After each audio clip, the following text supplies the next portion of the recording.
Gregorio! Antonio.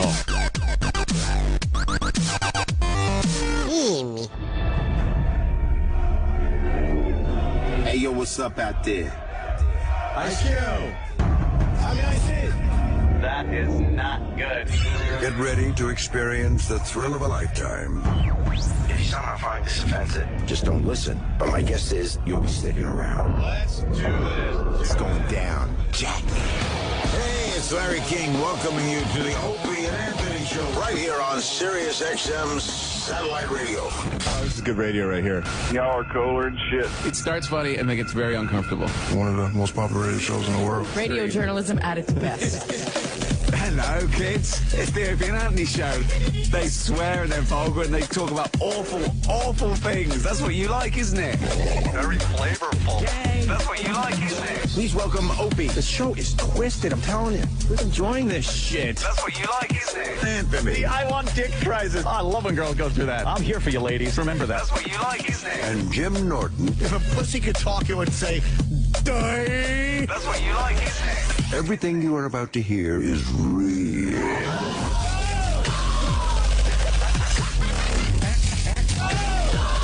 My nipples are kind of hard.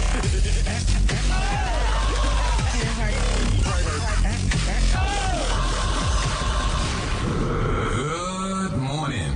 Welcome aboard. But enough of this palaver. Let's get the show on the road. Yes, good morning, everybody. There we go. Heat wave. How hot is it going to be today? 90s. Somewhere in the 90s. I had to do a quick ride back and forth to Philly. Actually, a ride down and then take a train back. And I'm on the New Jersey Turnpike, and I see it hit 100. The temperature hits 100, and you're on a hot highway. Thank God for that air conditioning. I guess. Yeah. I mean, my AC's all right, I guess. I don't think it could keep up when it's 100, though, and you're on a highway. I love blasting that shit. You like blasting the AC? Oh, yeah. Sometimes my hand gets, like the vent is blowing right on my hand on the steering wheel. It's gets like, cold? it's cold. I love freezing cold when it's hot out. I'm a fresh air guy. Yeah. Well, you Fresh roll the air windows over down. AC, yeah. Oh, my God, but it's too hot. No, not when I'm riding or driving, whatever. But Yeah. in my house, I'd rather fucking open the windows and do the AC. Because we weren't brought up with AC. Were you brought up with AC? Yeah, sometimes. Really? Depends on what year. Really? What year it was, as to what house we lived in, as to what job my dad had, you know. Yeah. I think I told the story.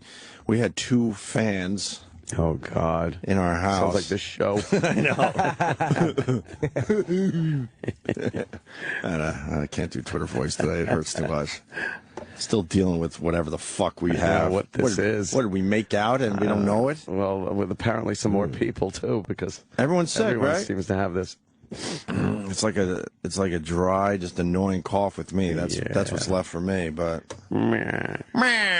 anyway, we had 2 fans in our house, big fucking fans. Those square ones? Square, huge Yeah, ones. we had a couple of those growing up, yeah. No AC whatsoever in this huge house out there on Long Island with 6 bedrooms and 7 to 9 siblings, depending on what year it was, who we were bringing in and making believe we're now fucking family members. Told a few of those stories yesterday. They were nice. And the 2 fans, one, mommy and daddy got a fan in their room constantly. They had ownership of the one, and then the other one we got to share. Yeah. But there was 5 other rooms. So how do you share? So you get maybe a night where you get the fan blowing on you. Wow, that's like... it sucks. I remember so many nights in the summer living in my house growing up. It's like Thunderdome. Where you would be so fucking hot, your bed would be drenched. The sheets would be soaked. It was that hot. With no relief. No. You'd open up the windows and that would just bring more hot air into the house, I guess. Why did you just buy more fans? Oh, that sounds logical, Jimmy. Why didn't they stop at the Rocky Point the drive-in movie theater? Same shit. I don't know why. Did you ever ask for another fan? Yes. How expensive are fans? I don't think they were very expensive. They weren't, right? Yeah.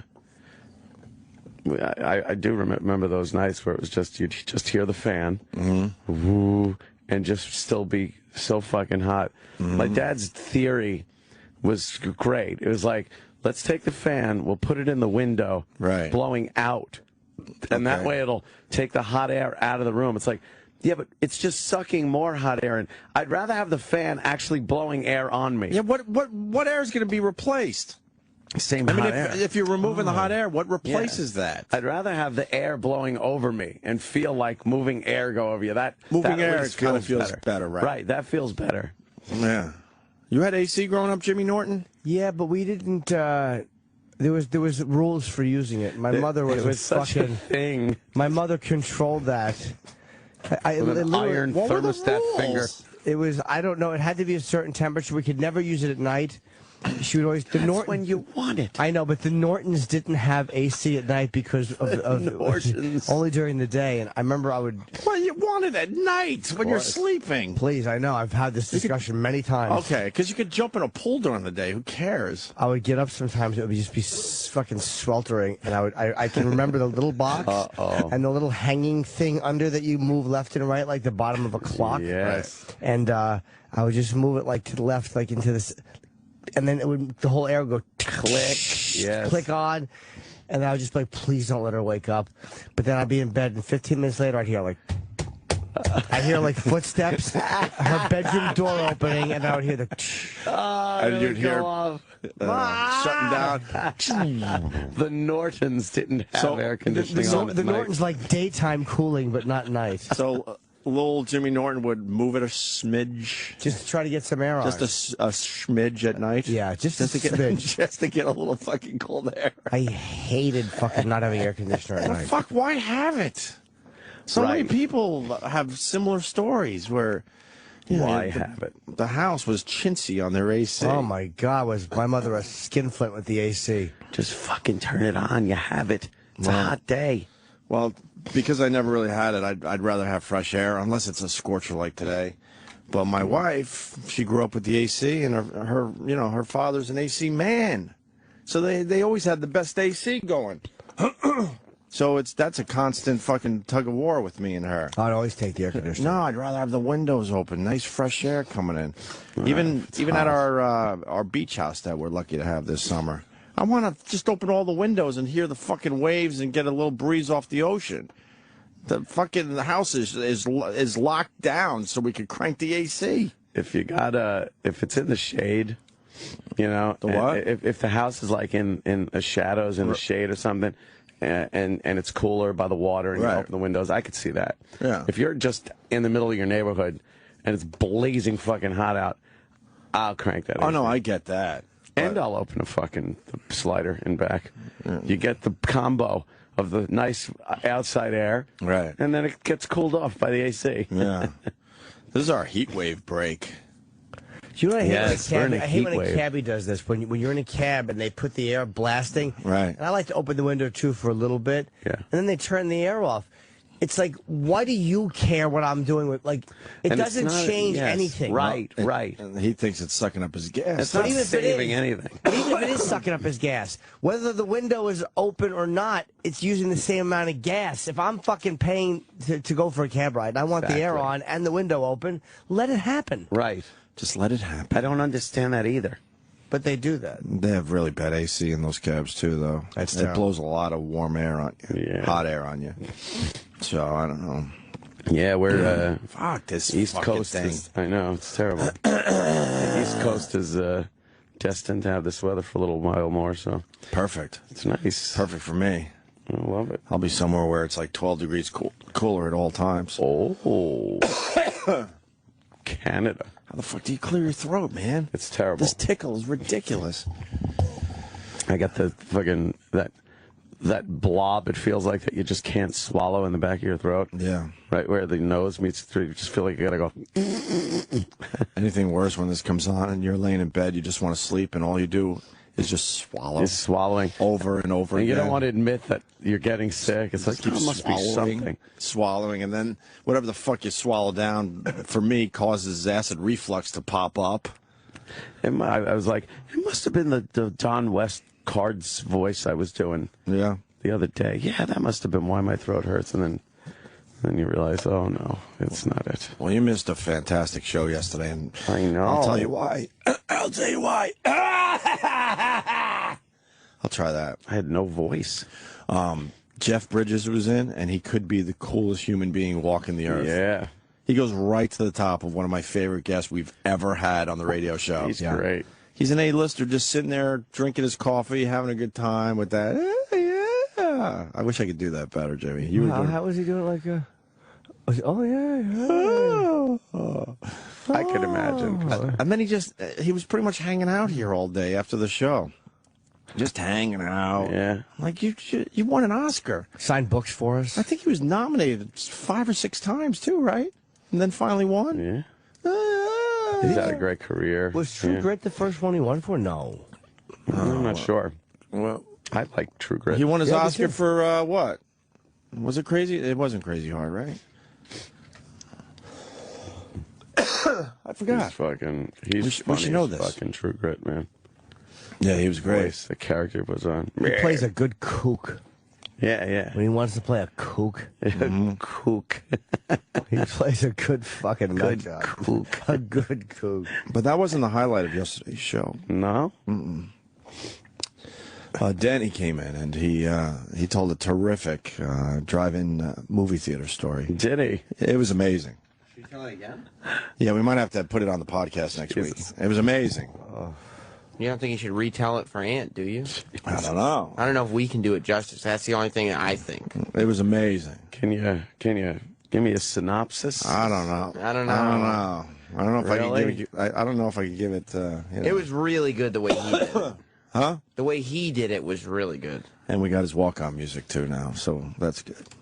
Oh, he's got walk-on music. Yeah. Remember how we listened to the radio? Oh. And I said that's the place to be. And how I got the job as an FM jock the day you married me. It was 2 kids and I was into AM rock, but I just had to run around. It's been 8 years since I left you, babe. Let me tell you about what's gone down.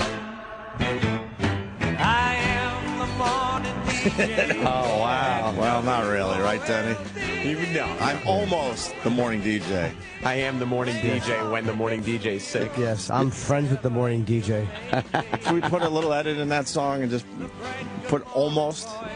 I'm kind of. A kind of? No, not even kind of. No. I'm almost. He's going to get the call any day, though. He's prepped. But, man, he tells a terrific story, I'll tell you. Yeah, huh? The drive-in story was good. Yeah. Yeah, because I had a realization on the show yesterday.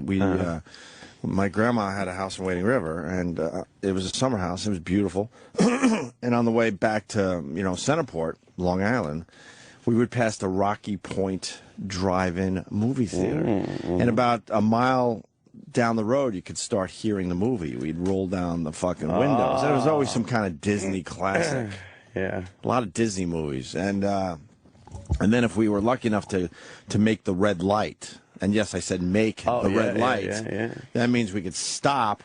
And now 6, 7, maybe 8 heads, depending on who, like I said, was in my family at the time, would all stick our heads out the window to watch the movie at the red light. Ooh.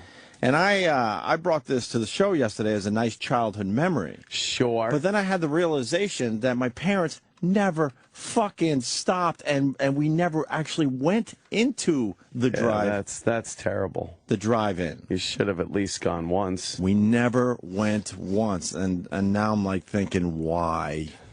Why didn't we ever go? Yeah. Well, the Hugheses seemed like they were a bit thrifty. Well, it was my mom. So that might have, been she one ruled of the with reasons. an iron fist. Yeah. Oh, yeah. Not going to go sit in that drive-in theater. No drive-in movie, and we had to share a fan. Yeah. That was our summer. One fan for the rest of the Summer of '69. But I thought it was a good memory, and then I'm realizing, no, that's a shitty memory, because now I'm realizing they never fucking made that right turn into the... Yeah, when you just one time go, what the hell? Oh, I see the movie times, Yeah, Herbie the 8:30. Love Bug There is you playing. go. 8:30, and whoa, you know what, kids? It happens to be 8:15. What the hell? We don't need to get home right away. The Shaggy DA is playing. Jesus. I think I'll... Right, maybe that's a little earlier. I hope so. The Boatniks are playing. But that led to, Denny's terrific drive-in movie. Denny have some memories? Theater story. Yeah, it was terrific. The Shaggy DA was 1976. Ah, there you go. Yeah. So it could have very well been. That's a possibility. Would they have color? Dean Jones and Tim Conway. They had color? All right. I don't know. Why are you making fun of Relax. 1976? I'll take that. I was, being a child of the 80s, I certainly saw some of the movies from the 70s as a little squirt. Be happy that you missed the bicentennial. Yes. And John Wayne Gacy. The 200th anniversary of our wonderful nation. Mm-hmm. Yeah, I was just starting to, walk when that went down, Sam. What? Yeah. Yeah, I was just starting to walk. No. This video of me as a little kid just starting to walk across the living room, and the bicentennial just happened to be on TV in the background. Yeah. So I could prove that. See? It's been a late bloomer. What? Nothing. Maybe a little over a year. Would you have polio? I just started to walk. Forrest Gump braces. You're not buying that one? No, not unless you had them magic legs. Did you almost buy it, though? No, not for a second. Fuck! Oh, that's it. Did you ever see Computer wore tennis shoes? That was What? another one. The what? That was Disney. I actually remember that one. Computer wore tennis shoes. Kurt Russell, right? I believe that was Kurt Russell. Yeah, he was the king of the Disney Young movie. Kurt Russell was in a lot of those Disney movies. Yeah, so... Jesus. He used to play that on the Sunday ABC Disney thing. Yeah. This is why I remembered it, because in '95 they remade it with Kirk Cameron. No, That's right. stop It was it. a made-for-TV movie. I remember watching that one. Which means he had to throw a God angle into it. Oh, yeah, he loves Jesus. Look, I mean, you can love Jesus all you want, that's fine, but Kirk Cameron ruined his entire fucking career. Yeah, with over the God thing. Jesus. Decided not to take any roles unless there was some kind of God angle in there. Yeah. He went all in with the God. And married an old friend of mine. Who was What's it? his name? Yeah. Oh, well, I mean, good line, but he's the one that really hates the figs. Oh, yeah, he Remember, does. he hates the figs. He hates them. Well, you know And if you why, say 'cause figs like Jesus. that, you're okay, by the way. Oh, yeah? Yeah, I asked some people. Oh, that's good. Yeah, just say it that way and you're fine. Is this the video where he talks about hating the figs? It's a love worth fighting for marriage event. See, no, he doesn't. Why see, is Kirk Cameron so obsessed with this? Well, the religion. You could not like it, I guess. That's obviously your prerogative. But to be all bent out of shape about it, the religion. There's something going on there. Because deep Kirk inside. Cameron's a fucking asshole. That's why. Wow. He married the coolest chick from Geneseo who, we were all friends with because she was in the communications department. Some would know her as Nancy Noble. I knew her as Nancy Mueller. And then I think her name was Chelsea Noble for a while. And she was on Seinfeld. How about that? She was one of Jerry's girls. Really? What episode? And she was also on Cheers. She did a lot of, walk-ons. What episode of Seinfeld? I don't know, because I'm not a Seinfeld guy like you. But she was a good friend of ours. See which one she was. Now I'm impressed. Huh? Now I'm impressed. Yeah, her. Well, that's her older now. What? She was fucking beautiful. Yeah, come on. She was a stunner in college, and then she ends up marrying Kirk Cameron. We're like, what? What episode? Whatever. She's probably happy, but Don't be jealous that she found Jesus. Jesus. She was on Growing Pains. Yes, she was. I think that's where she met Mr. Cameron. The English Patient. Ah, that's a good one. Yeah. Elaine is dragged to see the movie The English Patient. She hates it. On multiple occasions. Yes. Even though, as Anthony stated, she absolutely hates it. Hates the English Patient. All right, let's talk about So it. who was she? She was just, I think she's just Jerry's girlfriend, I guess. Jerry's girl in that one? I think so. Okay. She plays Danielle.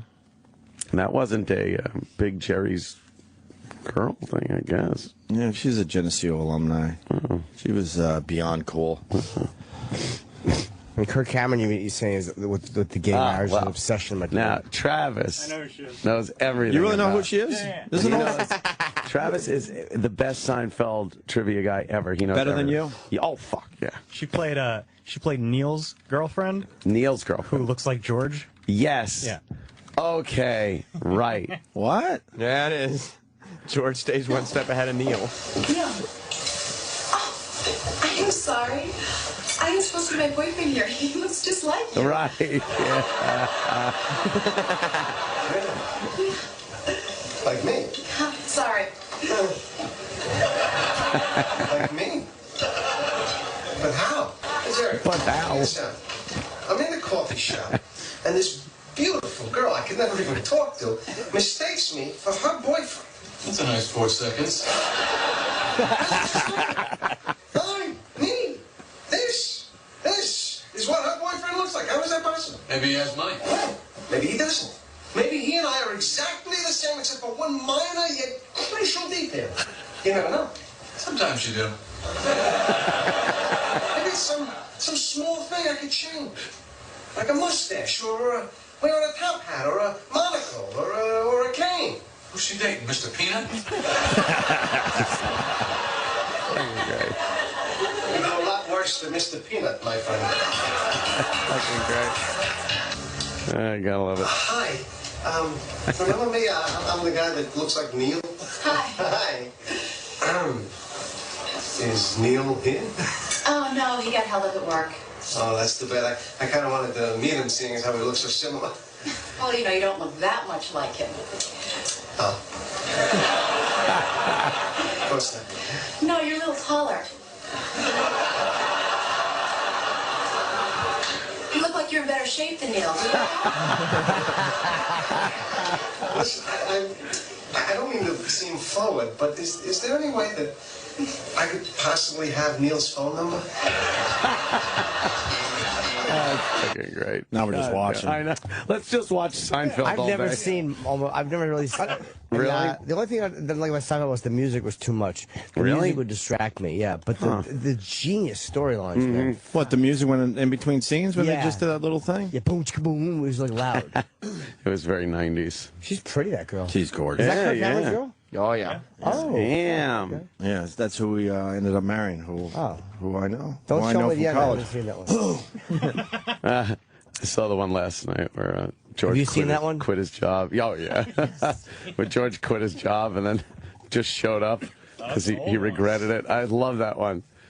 He's just like, what? No. Sitting next to him. No, that was a joke. Because that's why it's boss. That's why I'm here and you're over there. Just the way he does his hands.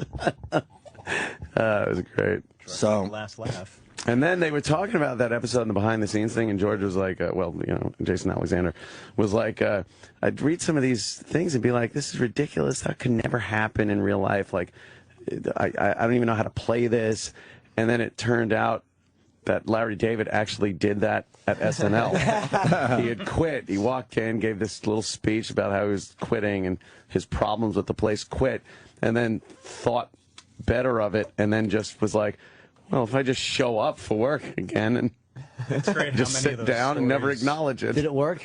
No. It didn't for George either. He's a fucking Larry David with story structure. And he does it on Curb, too. Yes. Brilliant. And I know most of these stories just because people tell me what the story was.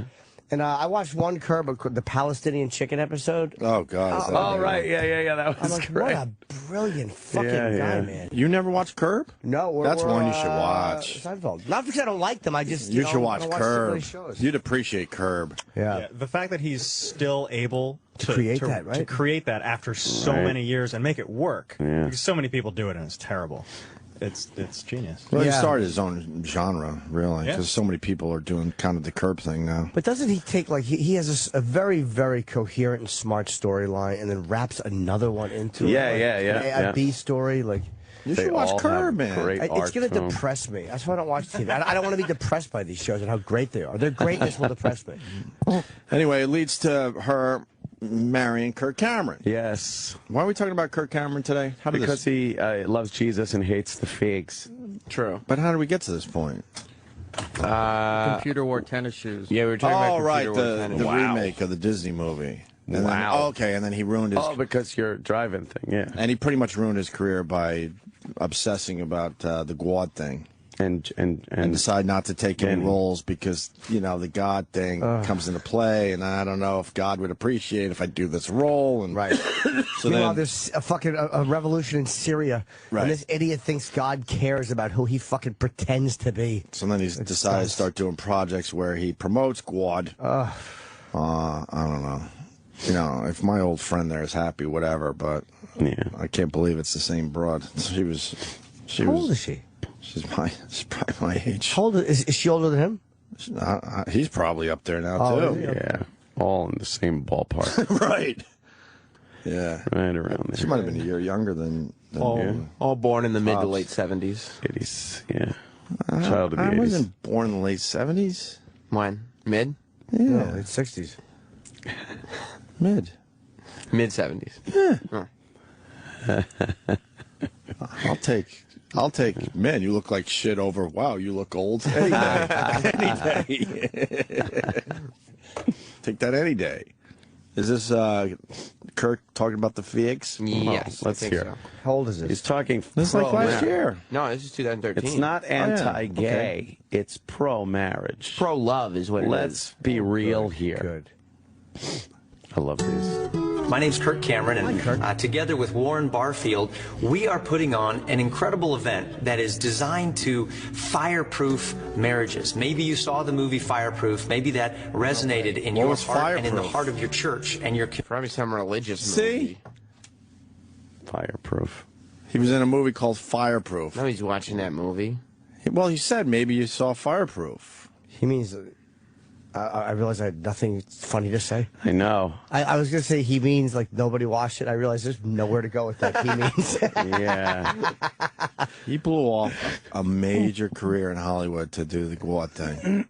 Now he's hanging doing out the work with of Jesus. some guy named Warren Barfield. Yeah, no, he said that name like it should ring out in every household. Yeah. Working with Warren Barfield. Yeah, you know. Barf. Barfield. Barf. Well, let's hear the rest of this video. Community. Well, this event, in essence, takes the movie and turns it into a live experience. Wow. Oh, God. We want to pull down as many barriers and walls that would separate us from coming together around the Can you gospel. pause this again? For the sake. Wow. I want one person to prove to me that Christian rock doesn't suck a dick. Oh, it's the worst music. Give me one Christian rock band. It's terrible. Creed. Oh, wow. Are they Christian rock? Striper. Stripers, are they officially a Christian rock band? No, weren't they? Creed had some God songs. Oh, yeah. I kind of like Creed. Anytime. I kind of did. You don't like them, Sam? No, it's the shittiest band It's ever. easy to fucking hate on Creed, but I'm going to Easy, 'cause sit they here and suck. go, you know what? They had a couple of little catchy songs. No, they sucked always. E-Rock, play one of the catchy songs from Creed. I don't know this. I know you have it just queued up, ready to go. Anytime there's a church thing done in like a stadium with people shutting their eyes, looking up and waving their hands and crying, there's a problem. Yeah. Those people have problems. If you all have to get together in a massive stadium Yeah. just to talk to God, you're irritating. Wide open. His arms wide open? Yeah. Oh, were they a religious group? Yeah. Well, they kind of went a little... I didn't know that. I don't know. Secret Christian rock. They were secret Christian Yeah, rock. they didn't tell Fair enough, anybody. Sam. They didn't tell anyone. They totally were. And then one day you wake up and go, wait a minute, I think he's singing about Jesus. Yeah, you're trying to figure out why they suck so much, and then you realize it's Christian I rock. can't say they sucked. They were on the only station that really rocks for a while. Brother. Wait, I found a worse one.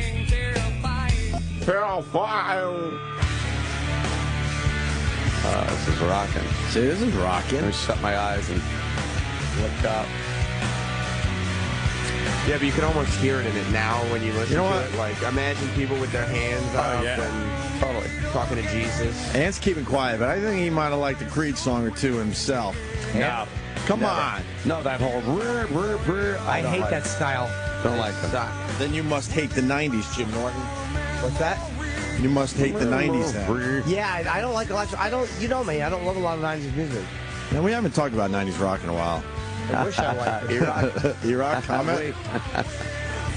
Ugh. I was so happy when everybody figured out that Creed sucks.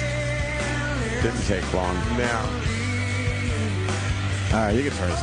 All right. Let's get back to Kirk Cameron. Yeah, let's go talking back about to the video. the wonderfulness of marriage and using that as a guise to hating homosexuals. You think he likes Creed? Who's He worse? loves Creed. Who's worse, Creed or Nickelback?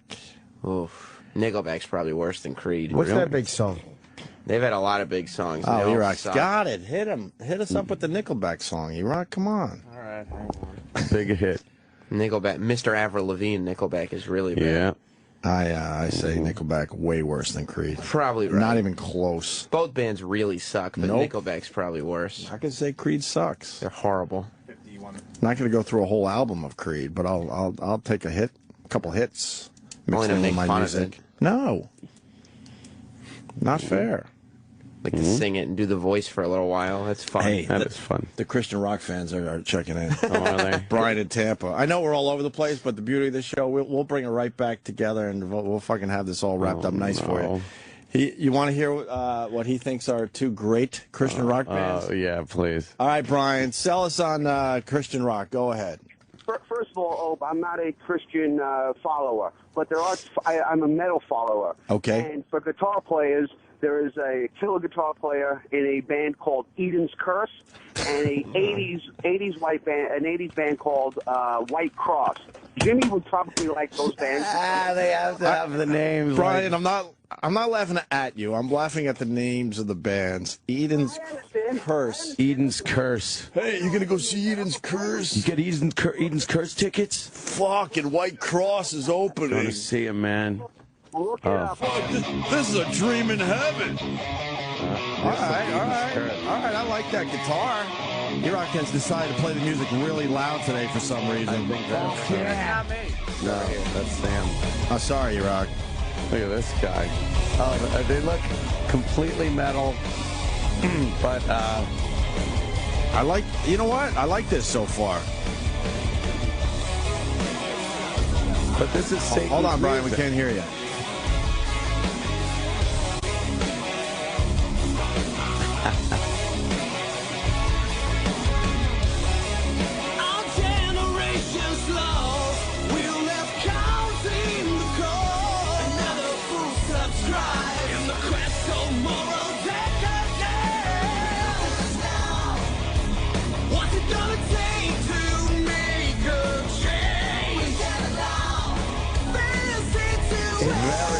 Very produced.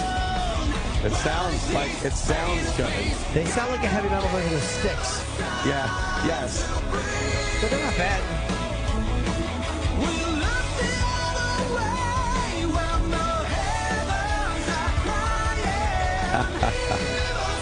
I hate that guy on the keyboard. I don't like him. Let me see the keyboard guy. He's You got the long hair and the beard. Yeah.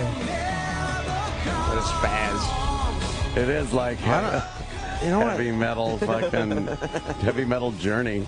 You know what, Brian? I can't beat you up for that. That's a cool little sound right there. Well, I appreciate that. I know the White Cross is definitely 80s, so it's not up to date, but the guitar player really does smoke. Right. And I'm sorry I don't have anything for Anthony called Hitler's Ball Sack. Look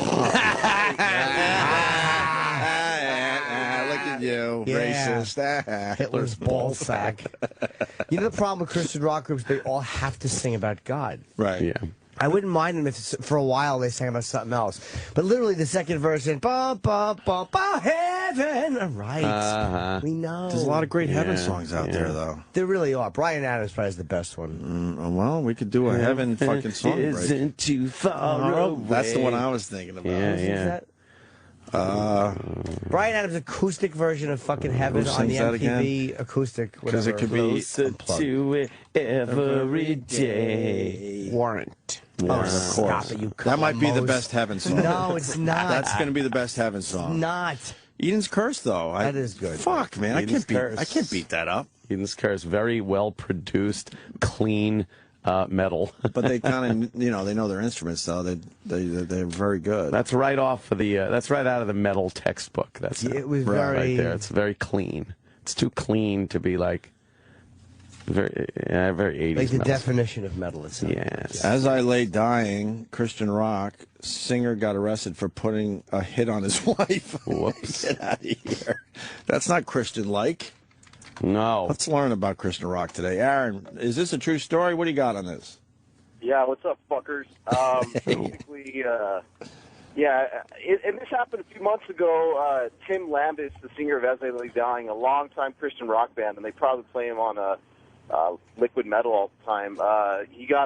Guy started fucking getting really big and doing roids, you could just tell, and he got arrested for putting a fucking hit out on his wife. Wow. He got released. I mean, you can find the fucking news on Christian.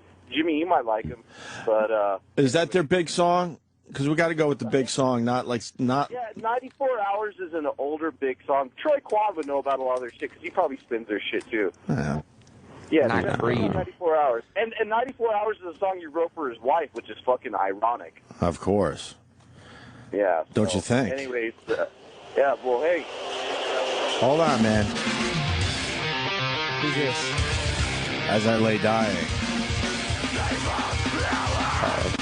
The music I like. I don't like that kind of singing.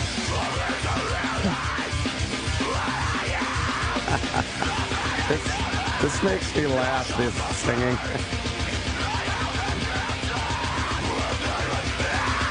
I had never got into that throat singing. No, I will say never. what group, they're not a Christian group, does a good job with that is a band called Five Finger Death Punch. Oh, sure. You know them, right? Yeah. American Capitalist. Like, that's fucking great. What, Aaron?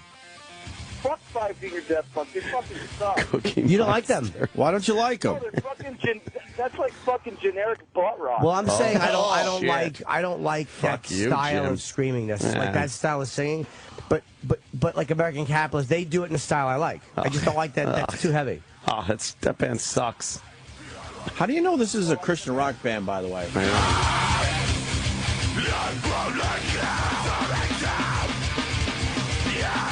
at the end of the song, they booed the devil. I just don't. I'm sorry. I never got into it. I know there's a pretty big fan base for that type of singing. I just never really. Yeah. Troy Quan's doing that again. Yeah, I know.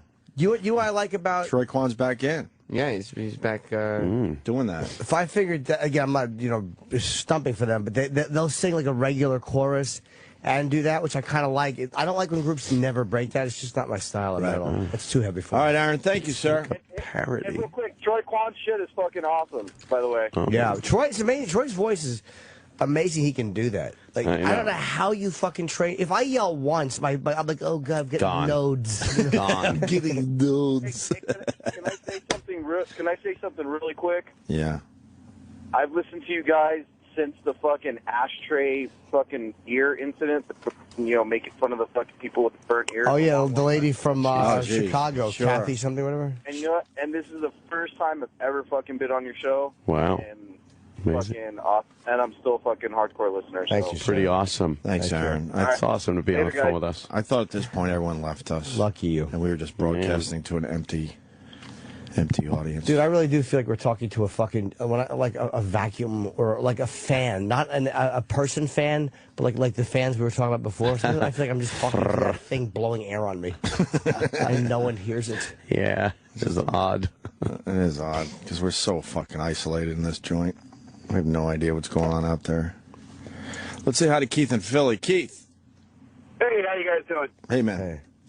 Hey, best Christian rock band ever, Faith Plus One.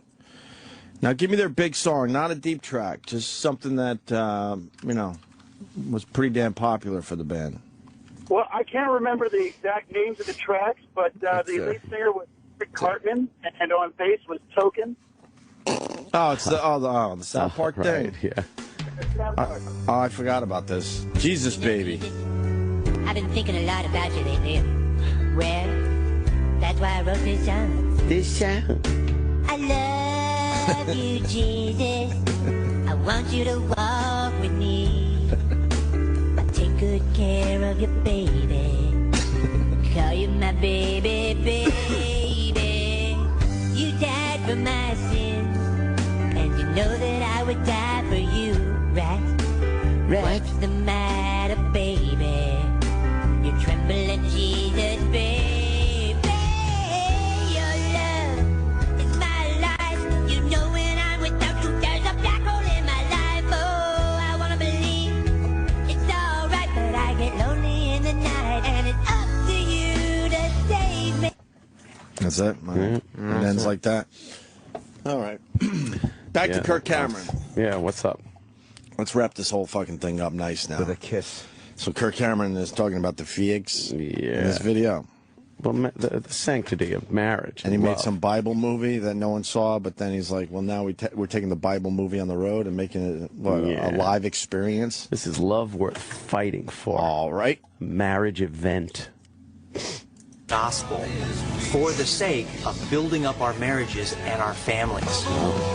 If we're concerned about the future of the church, we've got to heal the family, and it's got to be done in a gospel-centered way. That's what Love Worth Fighting For is all about.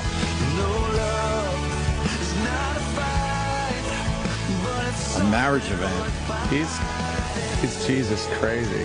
But is that, even though those guys are anti-gay, is that a veiled anti-gay? It seems like he just might be, because marriages are falling. Maybe that's just a pro-marriage. Once they get in there, yeah, that's to get you there. After they close the doors? Once they close the doors, oh boy. All right, let's talk about the figs. Oh boy, you're homosexual. You think? Oh yeah. There's a little trickery to get you in the door. Just get you in. It's like, this is nice. You know what? Look, it's nice. Our marriage, we got to work on it, and a gospel-centric thing. And it's Kirk Cameron. He was wonderful. And that show. Yeah, let's, and then the doors close. You hear them locking the doors? Yeah, and then just, Ladies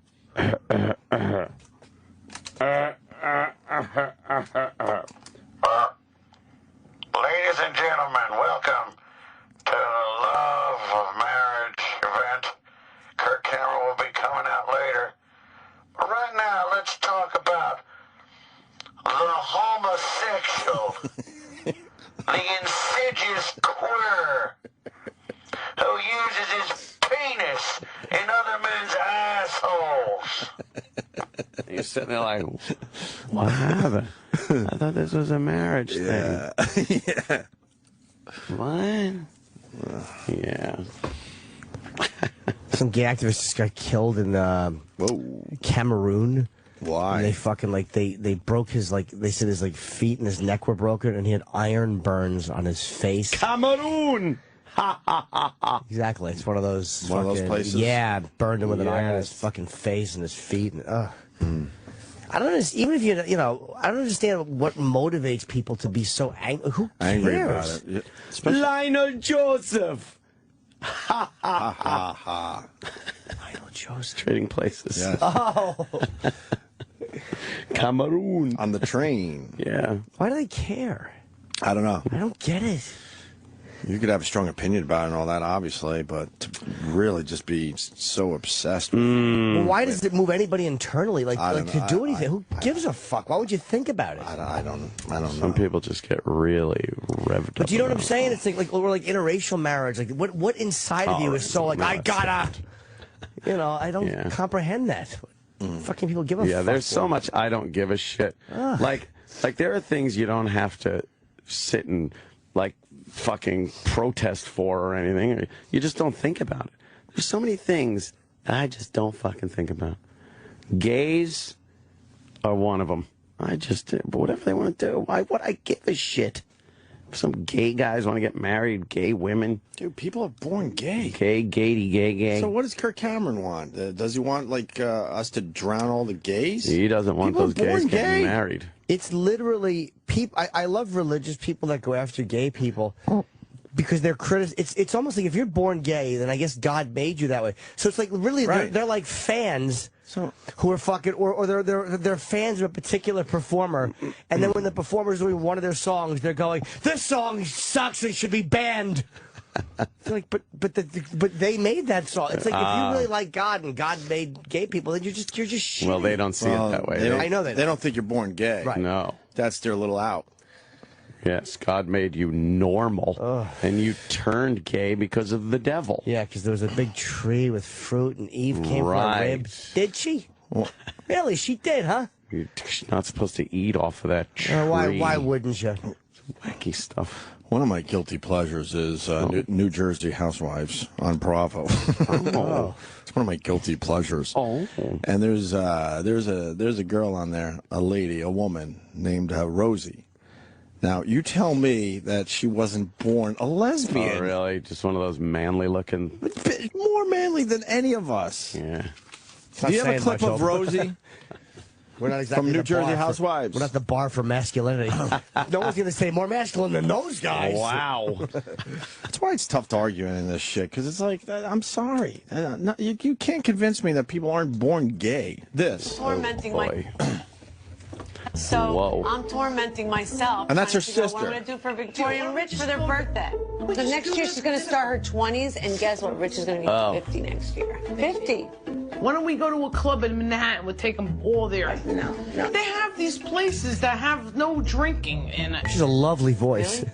Oh, my God. And they're fun? No. I'm not Amish. I like smoking a cigarette and drinking a scotch. I'm like, hey, bro, you got some moonshine back there? Oh, Listen, God. You Where's gotta she come out and from? mingle. That's in New York. That's South Jersey, right? That's Jersey. Is it South Jersey? So Yeah. tell me she wasn't born a lesbian. Get the fuck out of here. Yeah. You're not going to convince me otherwise ever. Yeah. Ever. She loves box. Yeah. Oh, does she love box? She's probably great with it, too. Yeah.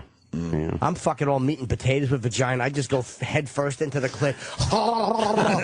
She probably knows how to fucking get it ready and Work tease. her way around there. Yeah. We should go for an early break today because we got the TWA guys coming in today. Kristina Borjesson and also I guess Tom Stalcup. They are I guess the director. Who are they for TWA Flight 100 documentary? Director and one of the investigators. It airs on Epix tonight. Today is the anniversary of the plane Flight exploding. 800. Wow. And this documentary was. These things never get me. Yeah. This documentary really was great. I liked it. Everyone knows that situation, right? How many years ago is it now? What was it, 94? We were in Boston, so... I guess it was 19... Is it 19 years? We moved to Boston in 95. Is that on the prep sheet? I think it was 95 or 96, years? I'm going to say. I'm going to go with 90...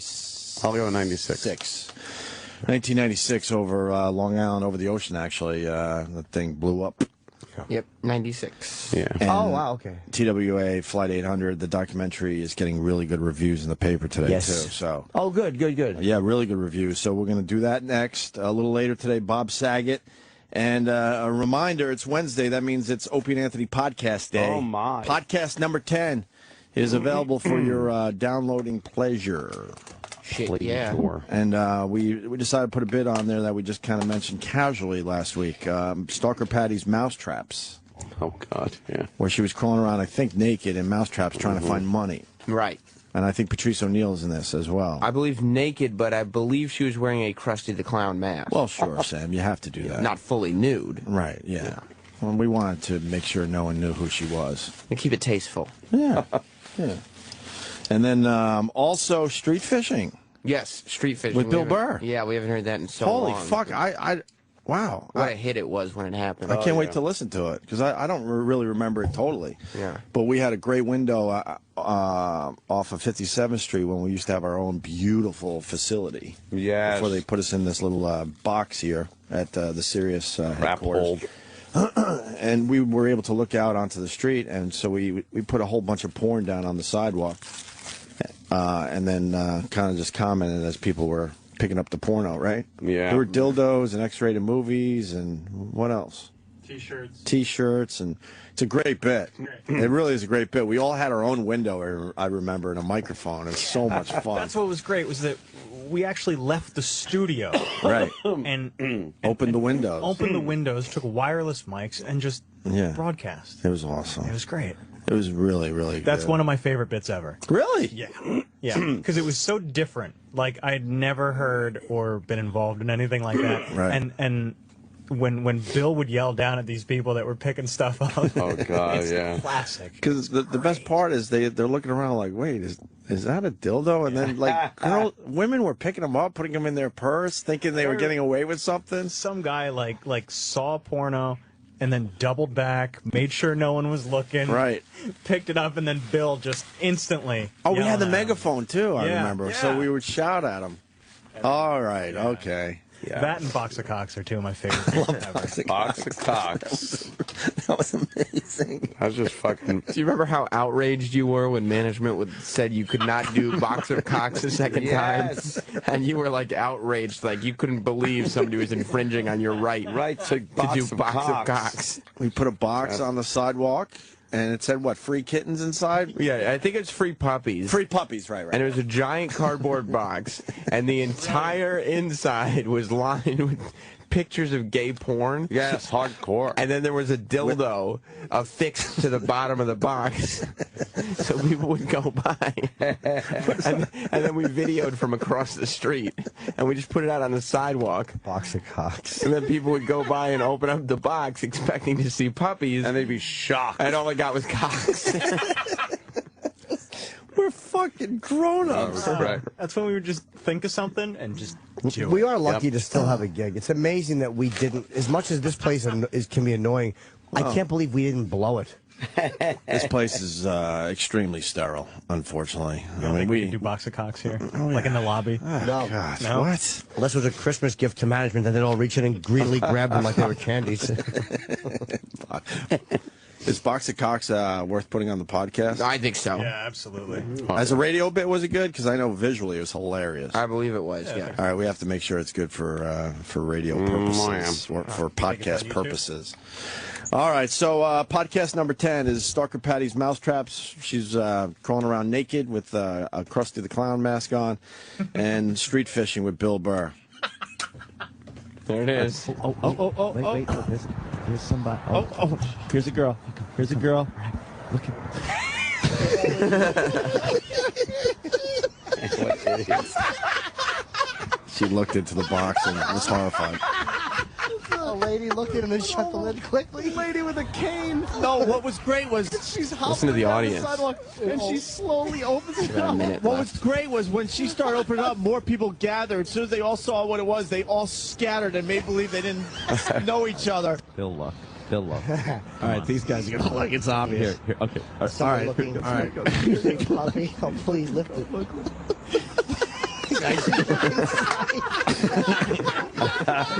He's looking around to see who did it. It's the greatest bit ever.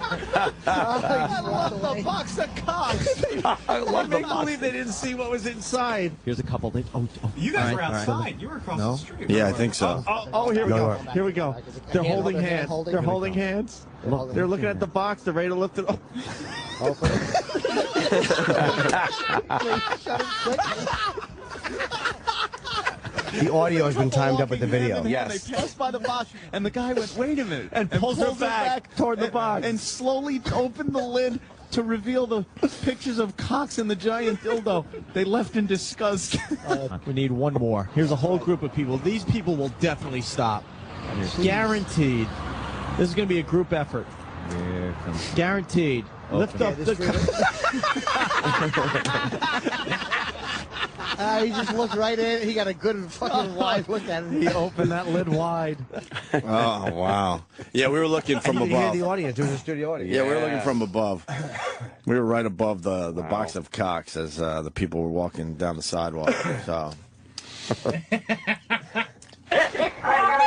All right, anyway. And what's the nugget this week? This week's nugget is Michael Jordan trying to get a Gatorade commercial right. Oh, nice. Okay. So I think it's going to be a very good podcast. Podcast number 10. Go get it, please. All right? Yeah, man. Yeah. This is the Opie and Anthony Show. All right. All right, then. Got a new documentary called TWA Flight 800. Premieres on Epix today at 8 p.m. And we got Tom Stalcup and Kristina Borjesson. Borjesson, yes. I think that's how you say it. They are outside the studio just kind of having coffee. They're just kind of, here they come. Bring them right in talk here. about the Hello. documentary. Welcome. Hi, guys. Welcome to the show. Take a couple of seats right over there. How you doing? Good. Get yourself comfy. All right. All right. So you allege... No, I'm Whack us with your So best shot. now... No, I am one of the consummate fascinated. skeptics of everything deemed conspiracy or anything. So I went into this looking like, oh boy, what is this? Loose change and every other, harebrained kind of conspiracy thing. And immediately I was like, oh, well. And then I do we found got it here? very, very compelling. Yep. And very well done. This wasn't like, and we spoke to this mysterious guy. These were people that were professionals in the industry, investigators, people that worked for the airline, the NTSB, and just an amazing job. Oh, thank you. Really loved it. Thank you. Yeah. Thanks. Yeah, Hank Hughes was the NTSB investigator who actually laid out the reconstruction grid for the aircraft. Mm-hmm. And he, as you wow. see in the Rebuilt the interior of he rebuilt the entire interior. He's in charge of that. But he was not allowed to write an analysis of his work. Yeah, I found that odd. They could submit what they found, like a computer that gathers information but doesn't collate the information. And then you have to give that off to the feds, I gather, where they then determined what happened. They then put it in a file. Yeah. Oh, really? Mark, Yeah. do not open. Yeah. No, they passed it around to the CIA. Yeah. And typically, they would be allowed to write analysis for what they saw, Oh, right? yes. This is Everybody, unprecedented. No, everybody. You remember the medical examiner also said he wasn't allowed to write an analysis. And The medical examiner? Yeah. Oh. So generally, Yeah. what you do is, and that's what happened. Nobody wrote an analysis. None of these groups that were part of the investigation wrote an analysis. Well, at least the ones we spoke to. We didn't speak. There may have been some, but at least the ones we spoke to. Is that common? I don't know. Well, that's true. There might have been. Yeah, we can't. Yeah. Is that common, though? That they're not allowed? It's No, unprecedented. It is unprecedented. Yeah. I need to, put that on the record. That's analysis- strange. The analysis is what tells you what the information Sure, says. right, yeah, and of then course. everybody's analyses are supposed to come together and form a picture of what happened. And this is unprecedented that they weren't allowed to write it up Right. there. The That's so weird. The official man. manner of death has never been finalized by the medical. And we're only Right. finding this out now, many years later? Well, we it found. took us a while, you know. No, you guys found out how Very many busy. years ago? Well, about that particular thing Yeah. during this documentary. That's what I'm saying. Yeah, yeah. Wow. Yeah. That's crazy. The question everybody asks is the main question, and I know you may not have the answer, because the documentary was amazing, and I also I hate conspiracy shit. I'm like, I'm right, but this really roped me in, and it made me see things very differently with this. Oh, I'm the same way. Yeah, it's hard to, but when eyewitnesses are saying they saw something that they're credible, it's kind of hard to. The question I have is, why would they cover it up? What is the motive behind it? Who wins in that? Kristina, I think, went bankrupt after that, didn't they? Yes. I mean, that's one of the reasons why we're filing this petition, because we want them not only to review what they did that was wrong and review the forensic evidence properly, but we want them to tell us who did it. Yeah, and we can't really speculate in our position, because if we do, that's when we get nailed. That's when we get placed in those other categories of conspiracy. Right. Because we can't speculate. If we do, we'll get attacked. And with that, why hasn't anyone come forward to claim responsibility? Again, that's one of those questions. There are many possibilities of what may have caused this. Right. And I just can't even say which. There are two kind of possibilities here. Which are the two again? For the people out there? Well, I think the two most obvious, we say, was a proximity fused missile. Well, the two, there's probably going to be, the most likely would be either terrorists or a military exercise gone wrong, or some kind of test gone wrong. Right. And we're not going to say which one we believe is more strong. Well, I mean, it seems like a test goes wrong. Seems like it's the one, because a group would have claimed responsibility. Why blow up an airliner and then not talk about it? Unless, again, purely speculate. Maybe it was somebody in the military who was sympathetic to Iran. Did he go rogue? Yeah. He went rogue. Hey, and this might be... Okay, now you're getting grassy knolls. I am. You're getting grassy knolls. Didn't the U.S. shoot down an Iranian passenger plane by mistake over the ocean? Over the Persian Gulf, yeah. Yeah. So it's like, and then one of ours has shot down a passenger plane. It could be completely unconnected. Maybe I'm just making noises right now with my mouth. You like the grassy knoll? Have you ever been to Dallas? Have you checked that area out? I have not checked out the grassy knoll. It's a great afternoon. We've been there, yeah. You did? It's total. Oh my God, you Take it. got to do it. We were there Yeah. for hours, and then you stand on the X where it happened and take your picture and all that fun stuff. Yeah. I can't believe you haven't been there. But they're not conspiracy people.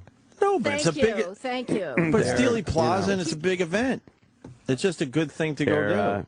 This is because like I said, I went into it like it's gonna be infuriate me, and it infuriated me, but in a different way. I was like, wow, there really are a lot of loose ends on this one. Why didn't the NTSB have this investigation like it would if they're claiming it was some kind of mechanical problem, a wiring problem? Why such involvement with the FBI and even the CIA instead of just the NTSB? Well, the CIA, there was just no reason. That's another unprecedented thing. I can understand if perhaps they knew it was terrorism, and it's a crime scene, and you want the FBI and maybe even the CIA if there are some things going on. But since they discounted it to just mechanical failure, how do they then justify them being so involved?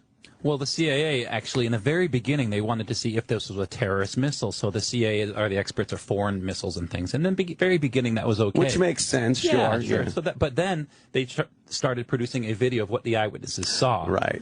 And that's what was wrong, because they never interviewed a single eyewitness. and they said this was not a missile. Yeah, they wanted to show what the people didn't see. Right. And they never talked to the people. Yeah, and by the way, not one. Through a lawsuit, he got a bunch of documents, CIA documents, and again, it was the same thing. They gathered all this information, okay, but the analysis part, that was all redacted. Jeez. Wow.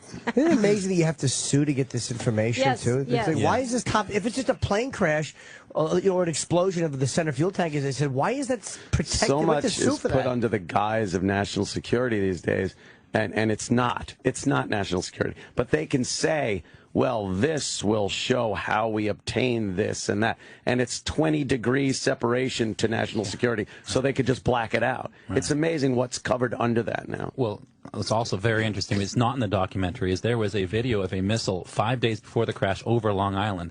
Really? The Defense Intelligence Agency confirmed that there was a missile on the videotape. That is an aircraft or a AC mechanic on top of the roof of a hospital filming the sunrise. And the missile went up. Hey, look at the rocket. Wow. And he brought it to the FBI after this crash saying, hey, is this significant? They made 10 copies. We requested those copies. They lost them. They're all gone. Lost them. The dog ate their homework. They certainly do lose a Did lot of they stuff. lose all those copies? Oh, my God. Of course they didn't lose That's it. what they're actually saying? Yeah. Yes, they told me, they look where they're supposed to be. They couldn't find them. Where's the original? I contacted the guy, finally found the guy, and they're very leery. I spoke to his wife, and I'm not even going to mention his name because he's so leery about being involved. Not that he doesn't believe this. He does. He actually, his wife says, she doesn't say anything, but the silence is deafening, on the phone. But he believes, even in his FBI document, that it was a rocket or missile. And he's in Arizona right now, and that's one of the interesting things about pursuing this story is how many frightened people there are surrounding the story. When we were trying to get experts, engineers who are experts in determining the signature of exploded missiles on airplanes. Yeah. I mean, we literally called all over the world. And the minute people figured out what this was pertaining to, they said, I can't talk about that. Yeah, I said, why?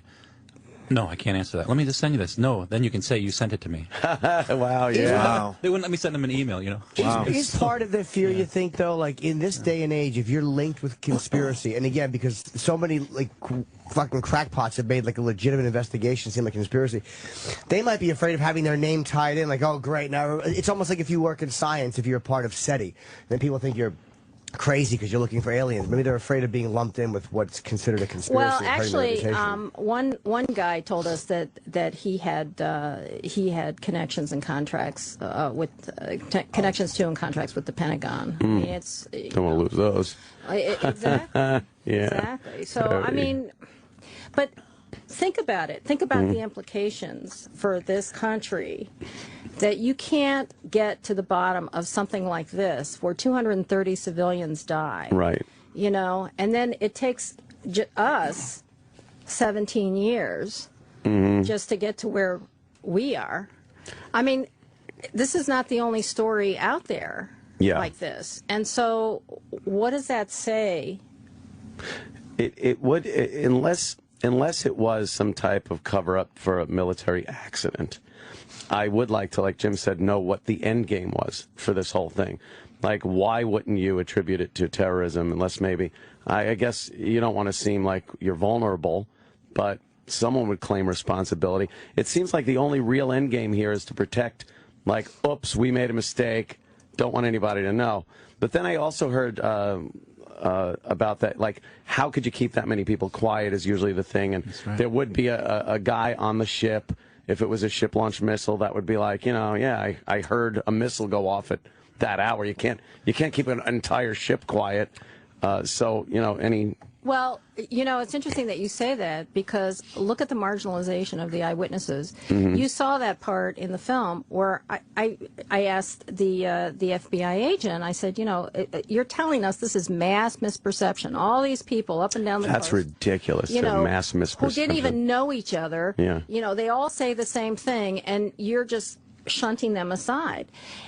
And that has survived. That mass misperception concept has survived. I mean, we're fighting, obviously, against it. But think about that for a minute. If you can do that to more than 600 eyewitnesses in this case, think about it. And they it's cite, kind of terrifying. Yeah. And they cite this case to say, oh, look how the eyewitnesses can be wrong. So now eyewitnesses have sometimes they do get things wrong. I'm not saying that. True, but when you have amazing consistency. When you have a mass of eyewitnesses, it's just like, you know, and what I find interesting is, I don't know if you guys, I watch, you know, 48 Hours. I've worked with DEA agents. I've worked with detectives, you know, and they'll tell you when they get onto a crime scene, what's the first thing you do?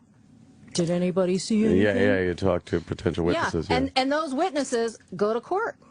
They go to court. People are, you know, sent to jail based on eyewitness testimony. Sure. And here we have more than 90 eyewitnesses all up and down the coast who saw the event from start to finish. And the event was they feel like they saw a missile. A flare, or coming some up. of them called it a Right. missile. Right. A lot of them called it a rocket. You know. And didn't they say it went up unevenly almost? Because there was a really weird pattern. They said that it went up almost like something that had many of them who didn't know each other, didn't actually talk to each other, said it went up, you know, from the surface. First of all, the plane was at 10 minutes into its flight to Paris. It was way up there, 2.6 miles, 13,800 feet, and went up. And many people say, then it turned left as if it was heading towards something else, and then turned left the last second, and boom. I'll tell you. And so that's what they say, and they're all saying that. The pilot, I'm sorry to interrupt you. The pilot you guys had on was very convincing. Yeah. Oh yeah. Because he was up at what, 2,000 feet? Yeah, 5,000 maybe. Yeah. 5,000, and he saw it go past him, from below him to past him. From the ground, passes altitude. Yeah. Yeah, that's a difficult one to write off. Yeah, right there is. Yeah, and then evidence. you have to look at what I call the moving target rationale, which is, you know, there were explosives all over the residue all over the plane, inside and out. And first they tell you, oh, it was a dog sniffing exercise. There were only 3 positive hits, actually, and that was because of a dog training exercise. And we blew that out of the water because when that dog training exercise was allegedly occurring on the plane, the crew was already on that plane, and the guy said he was on an empty plane. So that's been blown out of the water. And they would put some type of explosive residue. Right. They are for the dog. Bring the dog through. He sniffs it. And it's like, good boy, and now we leave. Right. And they said he spilled some, and the guy we talked to, he said, no, I didn't spill any. But not only that, but we proved that the crew was already on board by the time the guy finished the exercise. Right, the timeline never worked out. Yeah, the timeline. Yeah. So then they move it. They say, well, the machines, the Aegis explosive detective machine, gives frequent false positives. So then we talk to the inventor of the Aegis machine. We talk to the inventor. Good for you. And he not says, just on the the contrary. inventor, we also talked to the lab, one of the lab supervisors at the FBI at the time, who says, oh no, it was a very so then they move it again, and they then they just a couple weeks ago they said it dissolves in water, and it doesn't. It's insoluble in water, these explosives. I mean, they keep evolving with their to keep the story how they want it. Yeah. It just seems very odd that it could stay covered up for this long. Because I mean, I bought the story. I bought the You know why you story. bought the story? I'm going to tell you why. Oh, you bought the official story? Because of the official source, the official source reporting. That's what it is. Because what happens is when Jim Kallstrom, the head of the FBI investigation, he gets on TV and he goes, "It wasn't a missile. It's not a missile," and he presents the CIA animation. Everybody just writes, "Oh, Kallstrom said it's not a missile." No one says, is Kallstrom lying? Nobody checks into it. We had a conversation with a senior producer of a major network, which, we were on the phone with this guy because he produced a documentary full of inaccuracies that they keep airing. Oh, you could probably figure out. And we said to him, I finally said to him, I said, listen, I said, when you interview Jim Kallstrom or Jim Hall, the chairman at the time, I said, don't you fact check what they say? And I swear to God, this guy said, and his boss was on the phone too. He said, that's not my job. He says, my job is just to tell people, present their perspective to people. Right. And that, gentlemen, is why you and the country are having a hard time wrapping your minds around the actual facts, because official source reporting has created virtual realities on a number of major stories. And the more time that goes by, the harder it is to prove anything different than the official story, because it's just been ingrained in people's minds. That's exactly I was right. like, oh, the flaming debris falling would reflect in the water and look like it was going up. And people could get the misconception that they're seeing something rising up when indeed something's falling. But after watching the documentary, I mean, changing directions. Or if it's a sand dune in front of you. Or a sand dune in front of you, and not actually seeing the water at all. Right. Or there were plenty of things that, like, as I watched, I was just like, my God, how did I buy this for so long? Or pilots say, because I bought the CIA animation where it said that the wing engines were unaffected, so it continued rising without the front, and then the pilot's going, "There's no way that's a possibility. The plane can't go up without the front of the plane." Yeah, Tom, explain that. Tom, the science guy, will explain this very, very clearly to your I'll try to be audience. quick, but yeah, let's just say that maybe it is possible. Give him that, right? Okay. But, and you ride a bike up a steep hill, you slow down, right? So when you're climbing that high, the engines can't do it. So it's got to slow down. It's got to convert airspeed to altitude, and that's what the simulations show it—a significant speed reduction. Right. Well, the radar data shows no speed reduction at all. The radar data shows it maintaining airspeed, turning left, and going down. And they knew that. We have CIA documents that they compared their stuff to the radar before they released that animation, knew it was wrong, and released it anyway. Yeah. That's why he's suing their butts right now. We got them in federal court to give us those documents. Wow. Oh, so have you seen those documents? Yeah, we have them. I can give you a copy. Yeah. But what are you suing them for? To get them? To get more documents. Oh, more. Hey, we have an eyewitness on the phone. Oh, great. Yeah, let's go with this. Mike in Boston. Mike. Hey, what's up, guys? Hey. Listen, I was an officer in the Coast Guard at the time that this whole shit went down. Okay, and I had a lot of people working for me. I had 3 individuals individually come up to me and say, "Sir, I saw something fly up at that thing." Yeah. And I can't corroborate it, but I swear to you, that's the truth. Three people, completely respectable individuals, came up to me without me prompting, and they said, "Hey, I saw something fly up at that plane." There's just too many witnesses that have the same story. They're the skeletons to just that will throw not it stay away. in the closet. They will not stay in the closet. Thanks, man. Thanks, Mike. Yeah. Wow. Thanks. Yeah. That was the hardest part for me to write off, was because any type of official. Well, this guy said any of that. I can my mind can go, well, the official report. But that was the hard part, was the eyewitnesses who individually and independently saw the same thing. And I'm like, these are not dummies. These are just regular people working. And they look up. They know. People know when they look up and they see something going towards it in the air. We're not that stupid that we don't recognize something going from the ground up. I also can't fathom that you get an explosion, supposedly over the wing tanks, the center tanks. It rips the front of the plane off. How does this now tube at a tremendous speed, and planes are very frail. We look at them like, oh, that's a strong, you need the lightweight. They're pretty frail when they're not put together. The wind just going inside that tube it seems to me would blow it apart immediately. Right. Like, how is a plane flying? Like you said, climbing.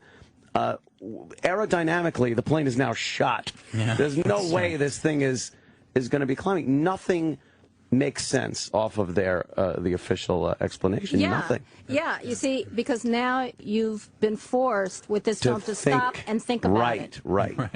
Now Yes. you're just not being told by somebody who has a big title or who is an authority who's telling you it's this, and so you say, "Oh yeah, well you're the authority." I'm going to say. So we got to believe you, right? Yeah, Exactly. yeah. You don't. The thing is, you have to weigh out what's more harmful to my comfort level here, that something happened to this plane, or that my government is lying to me. So you almost want to believe the wing tank story and the short circuit from some unknown reason this thing ignited. That's easier to believe. It's easy. It's more comfortable to believe. More comfortable, sure. Yeah, well, you can sleep at night with that. Then, oh my God, that's a biggie lie right there. Right. Some of those, what else are they lying about? Eyewitnesses, I mean, really are traumatized by Sure. the experience that they had coming forward.